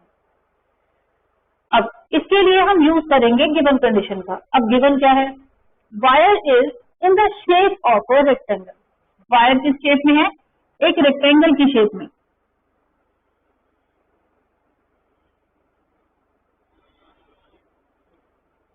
मीन्स वायर इस शेप में है और इस रेक्टेंगल की लेंथ और ब्रेड्थ हमें गिवन है। Length is 40 centimetre and the breadth is 22 centimetre. Now the same wire is rebent in the shape of a sphere. अब उसी वायर को रीबेंट किया in the shape of a sphere.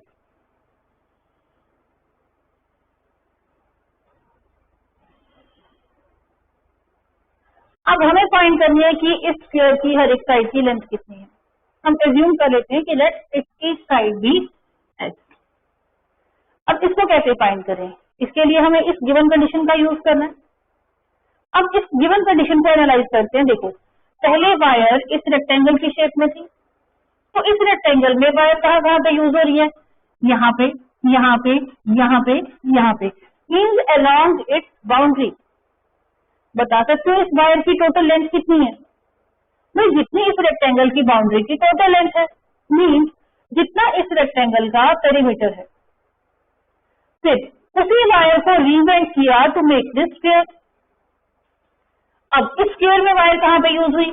यहाँ पे, यहाँ पे, यहाँ पे, यहाँ पे, मीन्स अलोंग इट्स बाउंड्री। तो बता सकते हो इस स्फीयर का पेरीमीटर कितना है? Total length of the boundary को ही पेरीमीटर कहते हैं। तो इस स्फीयर का पेरीमीटर है कितना? जितनी इस वायर की लेंथ है। अब देखो, जितनी वायर की लेंथ है उतना ही इस रेक्टेंगल का पेरीमीटर है, जितनी वायर की लेंथ है उतना ही इस स्फीयर का पेरीमीटर है। इट मीन्स इन दोनों फिगर्स की क्या चीज इक्वल है? पेरीमीटर। अब इन दोनों ही फिगर्स का पेरीमीटर निकालना हमें आता है। हाँ जी, पेरीमीटर ऑफ रेक्टेंगल कैसे फाइंड करेंगे? Twice of length plus breadth. और स्क्वायर का पेरीमीटर कैसे फाइंड करते हैं? 4 इंटू साइड। और ये दोनों है इक्वल। तो अब जो वैल्यूज हमें पता है पुट कर देते हैं। Twice of length is 40 plus breadth is 22। This is equal to 4 into s. तो अब इस इक्वेशन को सॉल्व करेंगे to get the value of s and we will get s is equal to 31 centimetre. So size of the sphere is 31 centimeter. हाँ जी, the next question is find 3 rational numbers between -2/5 and -1/3। तो अब हमें इन दो rational numbers के बीच कोई 3 rational numbers find करने। अब देखो, अगर हम ऐसे इन नंबर्स को डायरेक्टली देखें तो अभी तो हम इनके बीच के 3 रैशनल नंबर्स डायरेक्टली नहीं बता पा रहे, बट अगर हम इन दोनों के डिनोमिनेटर सेम बना लें तो इनके बीच के रैशनल नंबर्स हम इजीली लिख सकते हैं। तो सबसे पहले तो डिनोमिनेटर सेम बनाते हैं। हाँ जी, अब गिवन नंबर क्या है? -2/5 एंड -1/3। अब इन डिनोमिनेटर्स को सेम करना है तो उसके लिए क्या करें? 5 और 3 का एलसीएम लेंगे, दैट इज 15। तो अब हमें इसका डिनोमिनेटर बनाना है 15।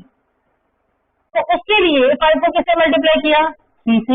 यहाँ 3 से किया तो यहाँ भी 3 से ही करेंगे, तो -2 × 3। तो यहाँ पे क्या आएगा? -6। अब इसका डिनोमिनेटर भी हमें क्या चाहिए? 15। तो उसके लिए 3 को किससे मल्टीप्लाई करेंगे? 5 से। अब यहाँ 5 से किया तो यहाँ भी 5 से करेंगे, तो -1 × 5 and that is equal to -5। तो अब देखो, ये रैशनल नंबर क्या बन गया? -6/15 और ये रैशनल नंबर इक्वल हो गया -5/15 के। बट अभी भी इनके बीच में हम 3 रैशनल नंबर्स डायरेक्टली नहीं लिख पा रहे। तो अब हमारा नेक्स्ट स्टेप क्या होगा? तो अब हम इनके डिनोमिनेटर को और बिगर बनाते हैं। देखो, अभी डिनोमिनेटर क्या है? 15। ऐसा करते हैं, डिनोमिनेटर बना लेते हैं 150। तो उसके लिए इसको किससे मल्टीप्लाई करना है हमें? 10 से। हाँ जी, ये रैशनल नंबर है -6/15। अब डिनोमिनेटर को मल्टीप्लाई करना है 10 से। यहाँ 10 से किया तो यहाँ भी 10 से ही करेंगे, so this is equal to -60/150। तो अब इसका डिनोमिनेटर भी 150 चाहिए। हाँ जी, द गिवन नंबर इज -5/15। तो अब इसको किससे मल्टीप्लाई करेंगे? 10 से। यहाँ 10 से किया तो यहाँ भी 10 से, तो ये नंबर किसके इक्वल हो गया? -50/150। हाँ जी, तो अब एक रैशनल नंबर है -60/150 और एक है -50/150। तो अब हम इनके बीच के रैशनल नंबर वेरी इजीली लिख सकते हैं। अब हमें कितने लिखने हैं? ओनली 3। तो इनके बीच में लाई करते हुए कोई भी 3 रैशनल नंबर आप लिख दो। अब जैसे कि -60/150 के राइट में नेक्स्ट रैशनल नंबर कौन सा होगा? -59/150। अब इसके राइट में एक रैशनल नंबर लिख लेते हैं। इसके राइट में एक रैशनल नंबर होगा -58/150। हाँ जी, अब इसके राइट में -57/150। So this is the answer.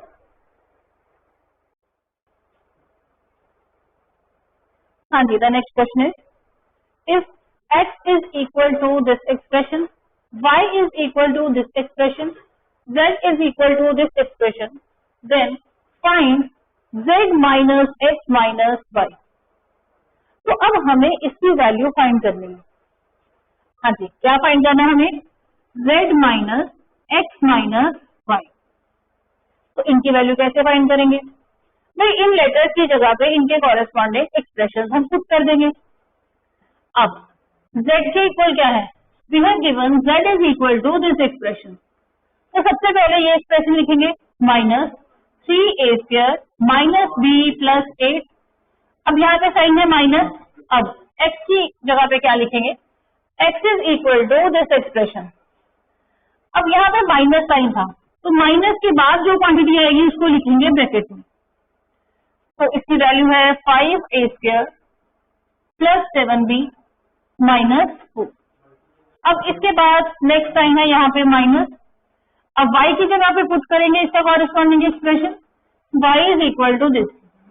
तो अब यहाँ पे माइनस साइन है, तो जो भी क्वांटिटी यहाँ पे आएगी उसको ब्रैकेट में रखा। तो अब यहाँ पे क्या आएगा? 7a² -8b -3। तो अब हम इसको सिंप्लीफाई करेंगे। तो उसके लिए सबसे पहले तो हमें इन ब्रैकेट्स को ओपन करना है।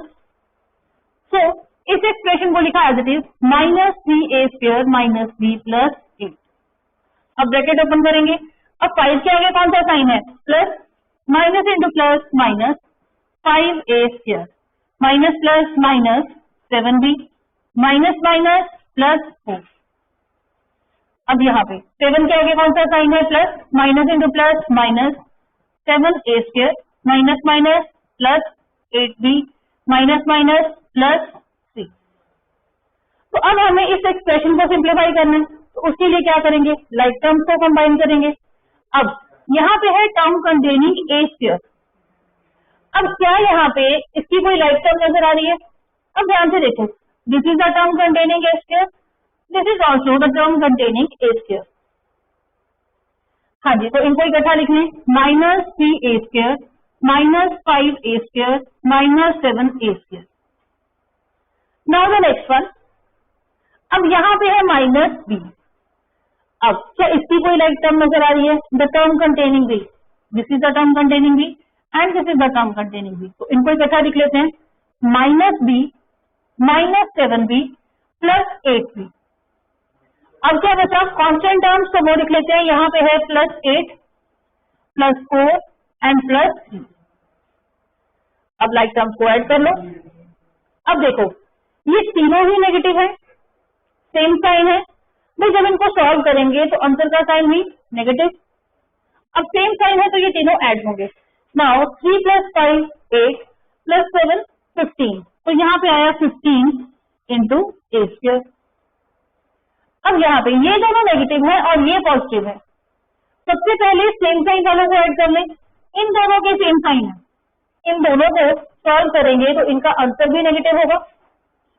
अब सेम साइन है तो एडिशन हो जाएगी, 1b में ऐड किए 7b, what we get 8b, then plus 8b as it is plus. अब इनको ऐड कर लेते हैं, 8 प्लस 4 12 प्लस 3 15।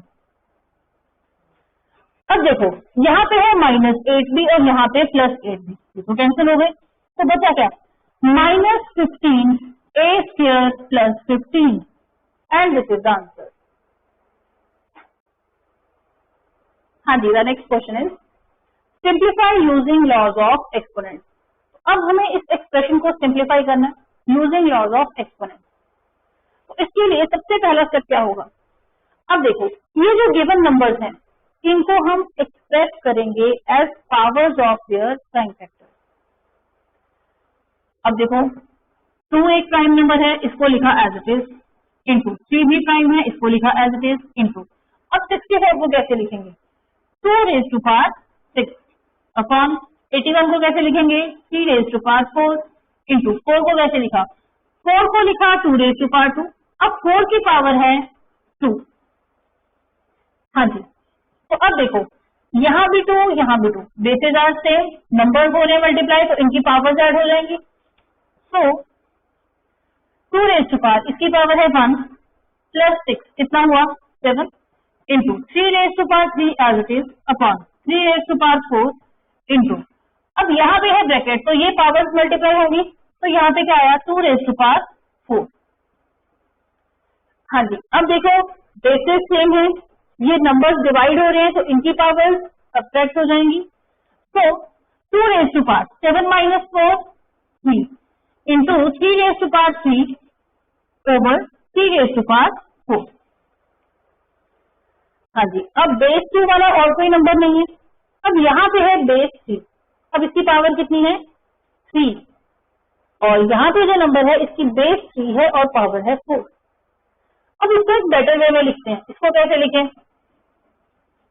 हाँ जी, 2 रेज टू पावर 3 लिखा as it is into 3 raise to power 3 as it is. अब ये जो 3 रेज टू पावर 4 है, इसको कैसे लिख सकते हैं? 3 इंटू 3 रेज टू पावर 3, भाई यहाँ पे 3 की पावर 1 है, अभी भी तो ये वही क्वांटिटी है, राइट? सो नाउ अब देखो, 2 रेज टू पावर 3 को सिंप्लीफाई करेंगे, व्हाट वी गेट 8 इंटू, अब यहाँ पे बेस 3 यहाँ भी बेस 3, बेसिस आर सेम, ये नंबर हो रहे हैं डिवाइड, तो इनकी पावर्स को हम क्या करेंगे? सब्ट्रैक्ट। तो 3 raise to power 3 minus 3 upon यहाँ पे क्या बचा 3 रेज टू पावर 1, तो 8 into 3 raise to power 0 upon 3, that is 8 into, अब 3 रेज टू पावर 0 क्या होगा 1, over 3. So the answer is 8/3.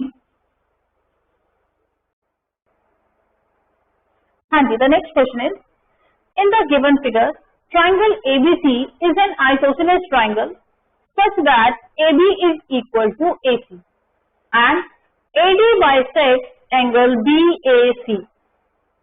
Now the first part is, state three pairs of equal parts in triangle ABD and triangle ACD. The second one is triangle ABD congruent to triangle ACD? Why? तो सबसे पहले तो first part का answer देखते हैं।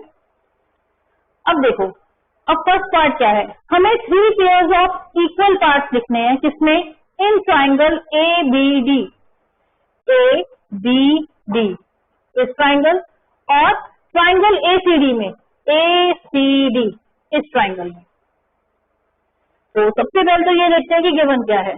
देखो, we have given in the given figure triangle ABC is an isosceles triangle such that AB is equal to AC. AB is equal to AC means इस triangle की ये साइड इक्वल है इस triangle की इस साइड के। तो सबसे पहला तो यही मिल गया हमें, that AB is equal to AC. The reason is given. अब दो पेयर और लिखने हैं। अब इस फिगर में हम क्या ऑब्जर्व कर रहे हैं? देखो, ये जो लाइन सेगमेंट है AD, ये इस ट्राइंगल की एक साइड है, बिल्कुल है, और ये लाइन सेगमेंट इस ट्राइंगल की भी एक साइड है। AD is common to both triangle, so AD is equal to AD। Why? It is common. तो अब हमें एक पेयर और लिखना है। अब देखो, क्वेश्चन में हमें और क्या गिवन है, that AD bisect angle BAC। ये जो लाइन सेगमेंट है AD, ये बाइसेक्ट कर रही है इस एंगल BAC को, मीन्स इस पूरे एंगल को बाइसेक्ट कर रही है, मीन्स ये इस एंगल को टू इक्वल पार्ट्स में डिवाइड कर रही है। तो ये एंगल इक्वल है इस एंगल के, means angle 1 is equal to angle 2। So angle 1 is equal to angle 2. Reason, AD bisects angle BAC. तो ये तो हुआ फर्स्ट पार्ट का answer, three pairs of equal parts हमने लिख दिए। अब नेक्स्ट पार्ट क्या है, इस triangle ABD congruent to triangle ACD? Why? अब हमें देखना है कि क्या ये दोनों ट्राइंगल्स कॉन्ग्रुएंट हैं। नहीं, देखो, इन दोनों ट्राइंगल्स में हम already three pairs of equal parts लिख चुके हैं। तो एक बार इन तीनों पेयर्स को ऑब्जर्व करते हैं। देखो, इस ट्राइंगल की बात करें तो इसमें हमने कौन से पेयर की बात की थी? ये साइड और ये एंगल, और ये एंगल है कैसा? इन दोनों साइड का इंक्लूडेड एंगल है। अब इस ट्राइंगल में हमने कौन से पेयर की बात की थी? इस ट्राइंगल की ये साइड, इस ट्राइंगल की ये साइड, और ये एंगल, और ये एंगल कैसा है? इन दोनों साइड का इंक्लूडेड एंगल है। मीन्स इन दोनों ट्राइंगल्स में two pairs of corresponding sides equal और उनके इंक्लूडेड एंगल्स भी इक्वल। इट मीन्स ये दोनों triangles by SAS congruence rule congruent है। तो अब इसका आंसर लिखते हैं। सेकेंड पार्ट इज, पहले उसने पूछा क्या ट्राइंगल्स कॉन्ग्रुएंट है? Answer is yes. फिर पूछा why? The reason is by SAS congruence rule.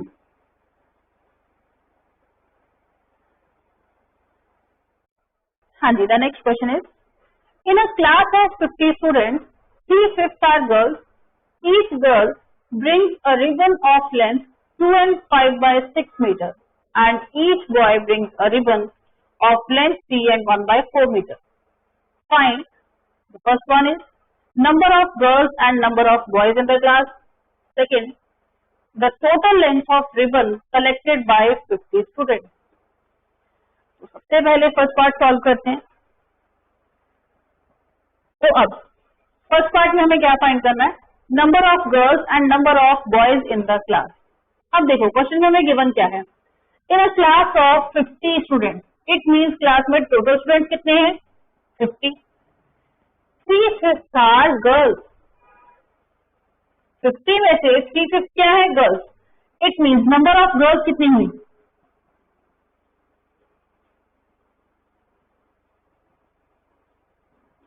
3/5 of 50 and that is 30। तो नंबर ऑफ गर्ल्स को हमने फाइंड कर ली। अब हमें और क्या फाइंड करना है? Number of boys.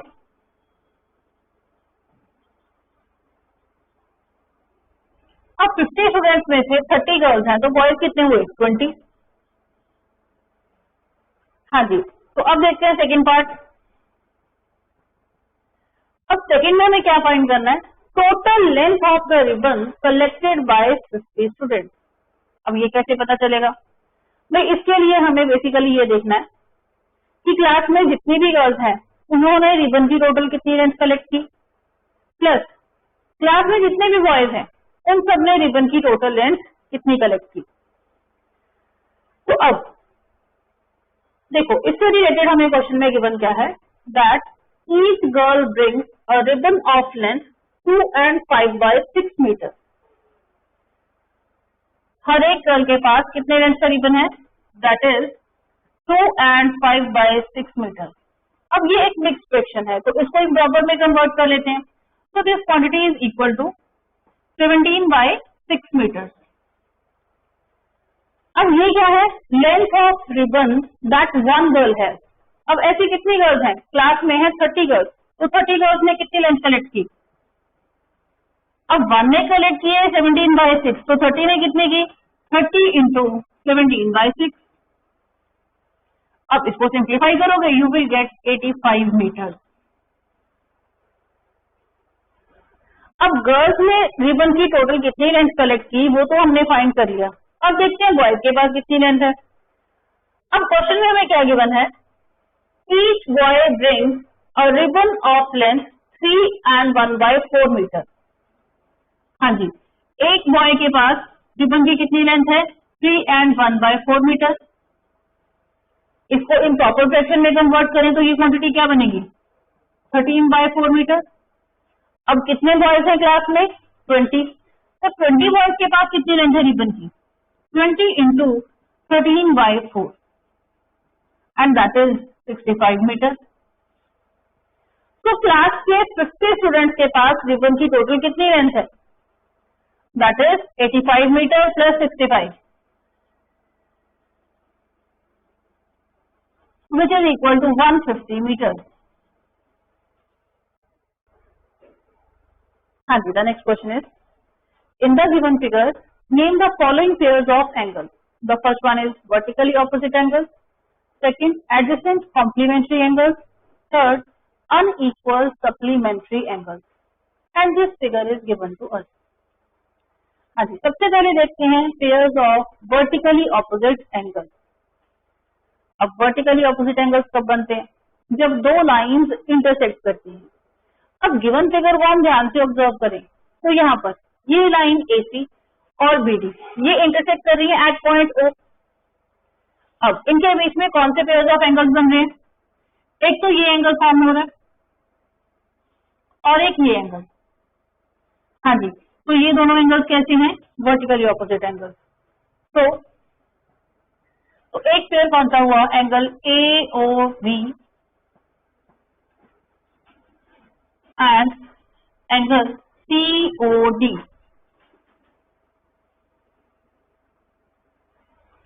हाँ जी, अब और कौन सा पेयर फॉर्म हो रहा है यहाँ पे? अब देखो, इनके बीच में एक एंगल ये फॉर्म हो रहा है और इसके ऑपोजिट कौन सा एंगल है? ये। अब इस एंगल का नाम एंगल BOC और ये एंगल कौन सा है? AOD। Angle BOC and angle AOD। हाँ जी, the next one is adjacent complementary angle. तो अब ऐसे पेयर्स ऑफ एंगल देखने हैं जो एडजेसेंट भी हो और कॉम्प्लीमेंट्री भी हो। कॉम्प्लीमेंट्री मीन उन दो एंगल्स का सम क्या हो? 90 डिग्री। तो अब इस गिवन फिगर को ऑब्जर्व करते हैं। देखो, यहाँ पर ये एंगल मार्क्ड है कि ये एक राइट एंगल है। अब ये एक स्ट्रेट लाइन है, सो ये एंगल और ये एंगल, ये दोनों एंगल्स कैसा पेयर फॉर्म कर रहे हैं? Linear pair. इट मींस इन दोनों एंगल्स का सम क्या होगा? 180 डिग्री। अब उसमें से ये एंगल 90 है, तो ये कितना हुआ? 180 माइनस 90, दैट इज 90। तो इट मींस इस एंगल का मेजर है 90 डिग्री। अब देखो यहाँ पर हमें क्लियरली इस एंगल के ये दो पार्ट्स नजर आ रहे हैं, ये और एक ये। मींस इन दोनों एंगल्स का सम क्या है? 90 degree. And also these two angles are adjacent, so this is the required pair। हाँ जी, तो अब हम कौन से पेयर की बात कर रहे हैं? एक एंगल है ये, that is angle AOB, and एक एंगल है ये, दैट इज एंगल AOE।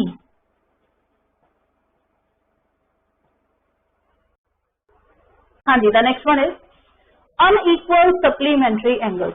तो अब ऐसे पेयर ऑफ एंगल्स देखने हैं जो अनइक्वल भी हो और सप्लीमेंट्री भी हो, मीन उन दोनों का सम क्या हो? 180 डिग्री। तो अब गिवन फिगर को ऑब्जर्व करते हैं। देखो सबसे पहले इस लाइन BD के अलोंग देखते हैं।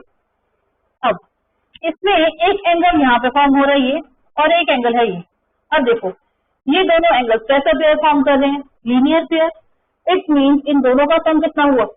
180 डिग्री। तो these are supplementary angles. And also अब देखो ये जो एंगल है, ये हमें क्लियरली दिख रहा है कि ये एक ऑब्ट्यूज एंगल है और ये एंगल कैसा है? Acute angle. तो ये दोनों एंगल्स अनइक्वल भी हैं, सो this is the required pair. अब ये एंगल कौन सा है? एंगल BOC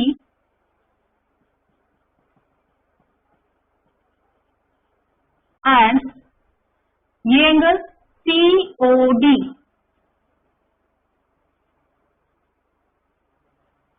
हाँ जी, अब और देखते हैं। अब देखो इस लाइन के अलोंग एक एंगल ये फॉर्म हो रहा है और एक एंगल ये फॉर्म हो रहा है। तो ये दोनों एंगल्स कैसा पेयर फॉर्म कर रहे हैं? Linear pair. तो इन दोनों एंगल्स का सम भी क्या है? 180 डिग्री। तो these are also supplementary angles. अब ये जो एंगल है ये एक एक्यूट एंगल है और ये एंगल एक ऑब्ट्यूज एंगल है, तो अनइक्वल भी है। हाँ जी, तो नेक्स्ट पेयर कौन सा हुआ? एंगल BOA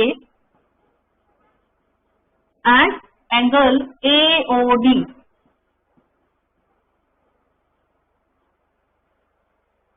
अब और देखते हैं। अब देखो अब इस लाइन AC के अलोंग ऑब्जर्व करते हैं। अब देखो ये दोनों एंगल्स कैसे हैं? ये दोनों एंगल्स यहाँ पे फॉर्म कर रहे हैं एक लीनियर पेयर, तो इन दोनों का सम है 180 degree. So these are supplementary angles, and also this angle is an acute angle and this one is obtuse. So this is the required pair. So next pair हमें कौन सा मिला? हाँ जी, इस एंगल का नाम AOB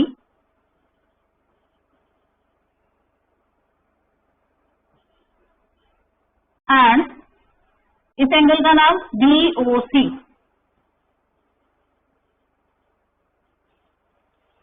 अब इस लाइन के अलावा देखो, अब इस लाइन के अलावा ये पेयर भी हमें नजर आ रहा है। अब ये भी क्या है? ये दोनों एंगल्स फॉर्म कर रहे हैं लीनियर पेयर, तो इन दोनों का सम भी 180 डिग्री। तो ये भी सप्लीमेंट्री एंगल्स हैं एंड ऑल्सो इन दोनों एंगल्स का मेजर भी क्या है? अनइक्वल। तो the next pair is angle AOD and angle BOC। So this is the answer. हाँ जी, the next question is write the number of faces and edges in following solids. The first one is cuboid, second square pyramid, third triangular prism. तो सबसे पहले देखते हैं कि cuboid में कितने फेसेस हैं। अब देखो वी नो क्यूबॉइड का जो हर एक फेस है that is rectangular in shape. तो इसमें दो रेक्टेंगुलर कॉन्ग्रुएंट बेसेस होंगी, एक बेस है एक टॉप है। अब रेक्टेंगल की कितनी साइड्स होती हैं? 4। तो इट मीन्स 4 साइड फेसेस होंगे। तो टोटल कितने फेसेस हो गए? 4 + 2 6। तो नंबर ऑफ फेसेस इज 6। अब देखते हैं कि इसमें एजेस कितने हैं। अब देखो 4 एजेस तो बेस के हो गए और ऐसे ही 4 एजेस टॉप के भी होंगे।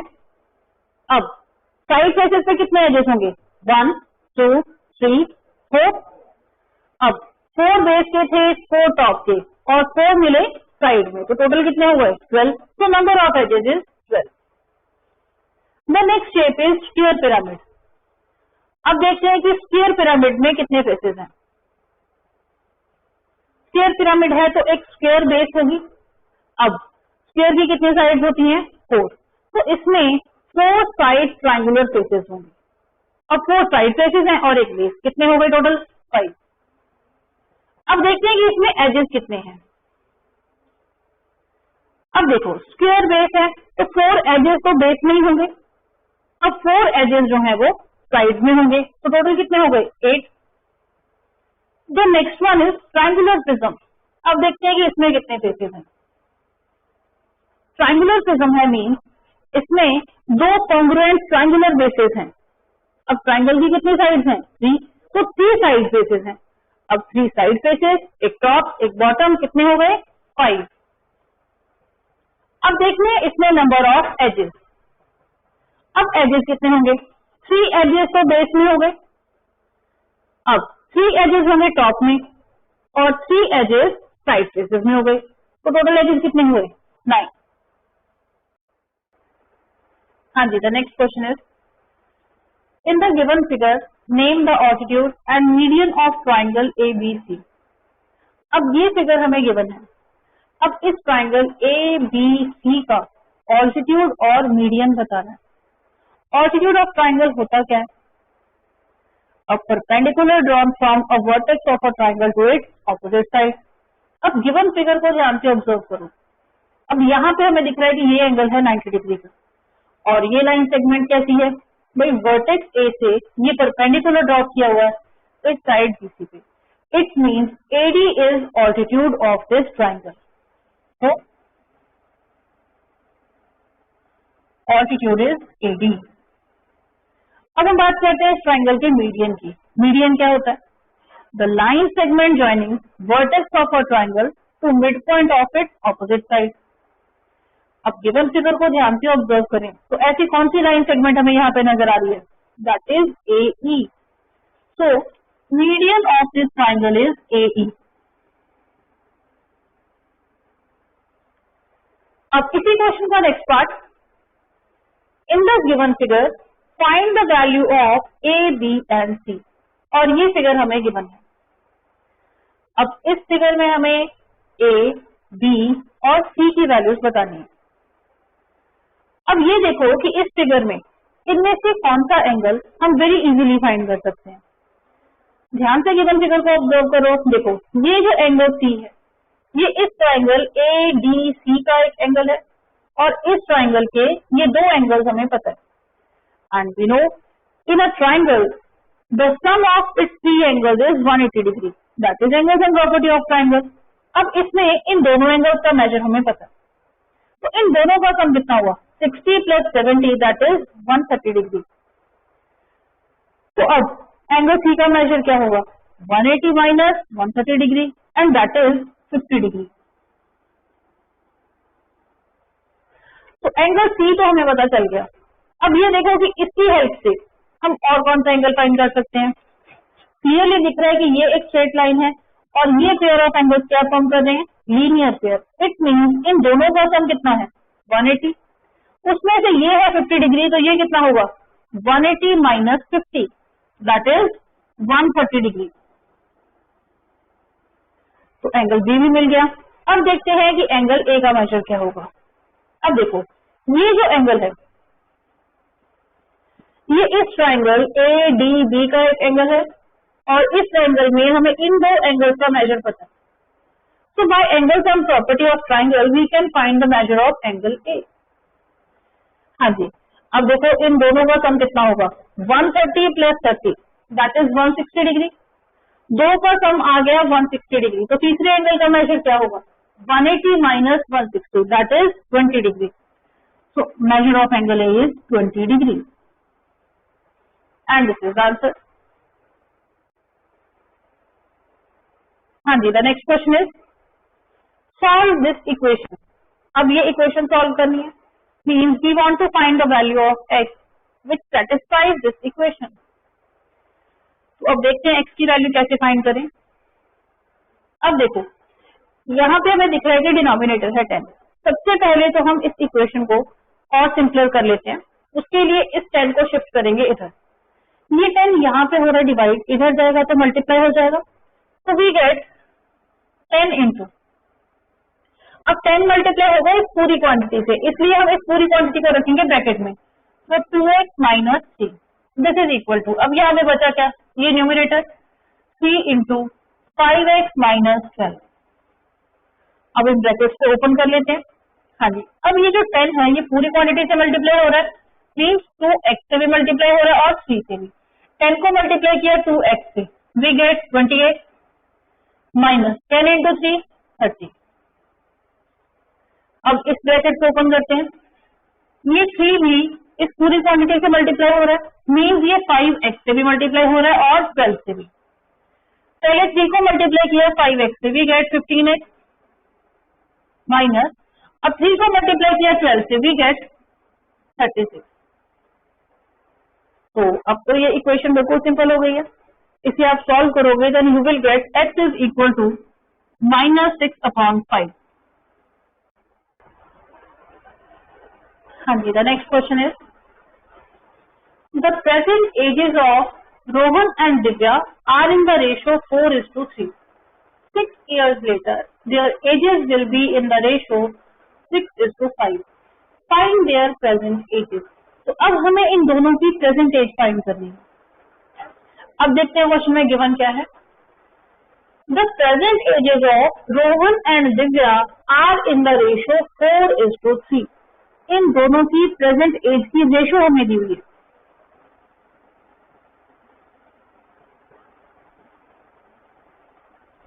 और ये रेशियो है 4:3। मीन्स अगर आज रोहन की एज है 4x तो दिव्या की एज कितनी होगी 3x ईयर्स। अब अगर किसी तरह से x की वैल्यू मिल जाए then we can write their present ages. अब x कैसे फाइंड करें, देखो इसके लिए क्वेश्चन में और क्या गिवन है, 6 years लेटर, आफ्टर 6 years की बात हो रही है। There edges will be in the ratio 6:5। तो आफ्टर 6 ईयर उनकी जो भी एजेस होंगी उनकी रेशो हमें गिवन है। सबसे पहले तो ये देख लेते हैं कि आफ्टर 6 ईयर्स उनकी एजेस होंगी कितनी। अब देखो हमने लिखा कि प्रेजेंट एज कितनी है 4x, तो आफ्टर 6 ईयर्स रोहन की एज कितनी हो जाएगी। अब देखो अगर आज एक चाइल्ड की एज 4 ईयर्स है तो आफ्टर 6 ईयर्स कितनी होगी 10 ईयर्स। कैसे फाइंड किया, 4 में हमने ये 6 ईयर्स ऐड कर दिए। तो यहाँ भी बिल्कुल वैसा ही है, भाई रोहन की प्रेजेंट एज है 4x ईयर्स, तो आफ्टर 6 ईयर्स उसकी एज कितनी होगी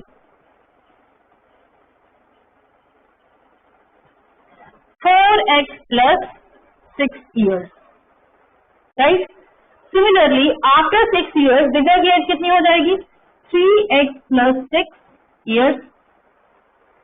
अब हमें इन एजेस की रेशियो गिवन है दैट इज 6:5। मीन्स इन दोनों की रेशियो किसके इक्वल है 6:5। तो अब हम इस इक्वेशन को सॉल्व करेंगे to get the value of x। अब देखो इस रेशियो को हम कैसे लिख सकते हैं, फ्रैक्शन फॉर्म में लिख लें। This quantity is equal to 4x plus 6 upon 3x plus 6 and this is equal to 6/5। तो अब हमें इस इक्वेशन को सॉल्व करना है। सबसे पहले तो हम इस इक्वेशन को सिंपल बनाते हैं। उसके लिए क्या करें, क्रॉस मल्टीप्लाई कर देते हैं। मीन्स ये 5 मल्टीप्लाई हो जाएगा इस एक्सप्रेशन से। तो सबसे पहले ये लिखते हैं, हाँ जी ये expression as it is 4x plus 6, इससे मल्टीप्लाई होगा 5, तो 5 यहाँ पे आ गया। दिस इज इक्वल टू, अब ये जो एक्सप्रेशन है ये मल्टीप्लाई हो जाएगा 6 से, तो ये तो अपनी जगह पे है 6 इंटू, अब इससे मल्टीप्लाई होगा ये एक्सप्रेशन, तो यहाँ पे लिखा 3x प्लस 6। तो अब हम इस इक्वेशन को सॉल्व करेंगे to get the value of x and on solving we will get x is equal to 3। अब x की वैल्यू मिल गई, हमें क्या चाहिए था their present ages. Now we can write their present ages. हाँ जी यहाँ पे हमने ऑब्जर्व किया था कि रोहन की प्रेजेंट एज कितनी है। यहाँ पे है 4x ईयर्स। अब x की वैल्यू मिल गई तो यहाँ पे पुट कर दो, तो 4 into 3 दैट इज 12 ईयर्स। तो अब दिव्या की प्रेजेंट एज, हाँ जी, कितनी एज उनकी थी 3x। तो अब x की वैल्यू पुट करेंगे, we will get 9 years and this is answer. हाँ जी, the next question is fill in the blank. The first one is 1 square meter is equal to dash square centimeter. So now 1 square meter कितने square centimetre के equal होता है? 10,000। अब next one क्या है? If radius of circle is 28 centimeter, then its area is dash square centimeter. तो अब हमें यहाँ पे क्या लिखना है? एरिया ऑफ द सर्कल, और उसका रेडियस हमें गिवन है that is 28। Area of circle कैसे फाइंड करते हैं? Pi r square. हाँ जी, पाई की value 22/7, radius is given that is 28। अब यहाँ पे है आर स्क्वायर, मीन्स ये क्वांटिटी 2 टाइम्स मल्टीप्लाई होगी, तो 28 into 28। इसे आप सॉल्व करोगे, you will get 2464 square centimetre. तो यहाँ पे क्या आएगा? 2464। हाँ जी, the next question is DL and DM are perpendicular on sides AB and AD respectively of a parallelogram ABCD. If area of the parallelogram is 1470 square centimeters, AB is 35 centimeters and AD is 49 centimeters, find the length of BM and DL. तो अब हमें BM और DL की length find करनी है। अब सबसे पहले तो ये देखते हैं कि इसके लिए हमें क्वेश्चन में गिवन क्या है।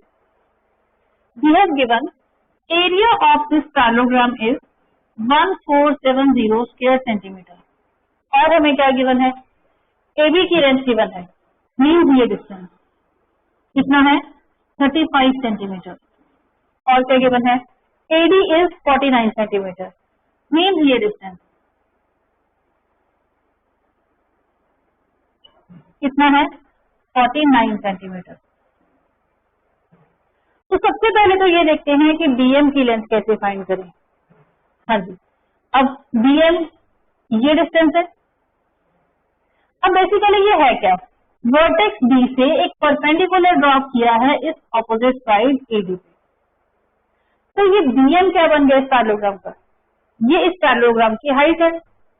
अब क्योंकि साइड AD पे परपेंडिकुलर ड्रॉप किया, तो इस हाइट के कॉरेस्पॉन्डिंग बेस कौन सी है? AD। और एरिया ऑफ द पैरेललोग्राम हमें गिवन है। हाँ जी, तो ये एरिया हम कैसे फाइंड कर सकते हैं? एरिया ऑफ पैरेललोग्राम हम फाइंड करते हैं बेस इनटू हाइट। अभी भी हमने ऑब्जर्व किया कि अगर हम इस साइड को बेस लेते हैं तो इसके कॉरेस्पॉन्डिंग हाइट है BM।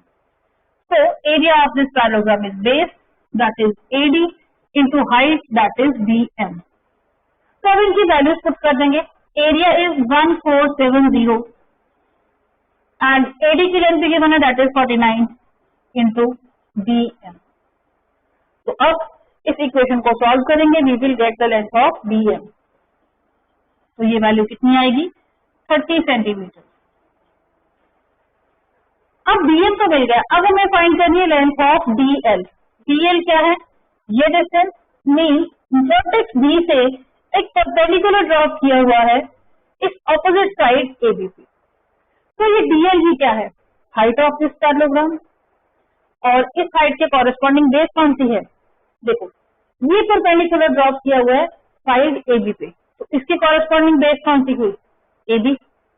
अब AB की लेंथ हमें गिवन है, तो अब ये डिस्टेंस कैसे फाइंड करें? अगेन एरिया ऑफ पैरेललोग्राम का यूज करेंगे। हाँ जी, एरिया ऑफ पैरेललोग्राम हम और कैसे फाइंड कर सकते हैं? फॉर्मूला तो भाई ये बेस इंटू हाइट। अब पैरेललोग्राम की किसी भी साइड को बेस ले सकते हैं, तो अब इस साइड को बेस लेते हैं AB को, तो इसके कॉरेस्पॉन्डिंग हाइट कौन सी होगी? DL। तो अब इनकी वैल्यूज पुट कर दो। हाँ जी, एरिया इज 1470, AB की लेंथ 35 इंटू DL, ये हमें फाइंड करनी है।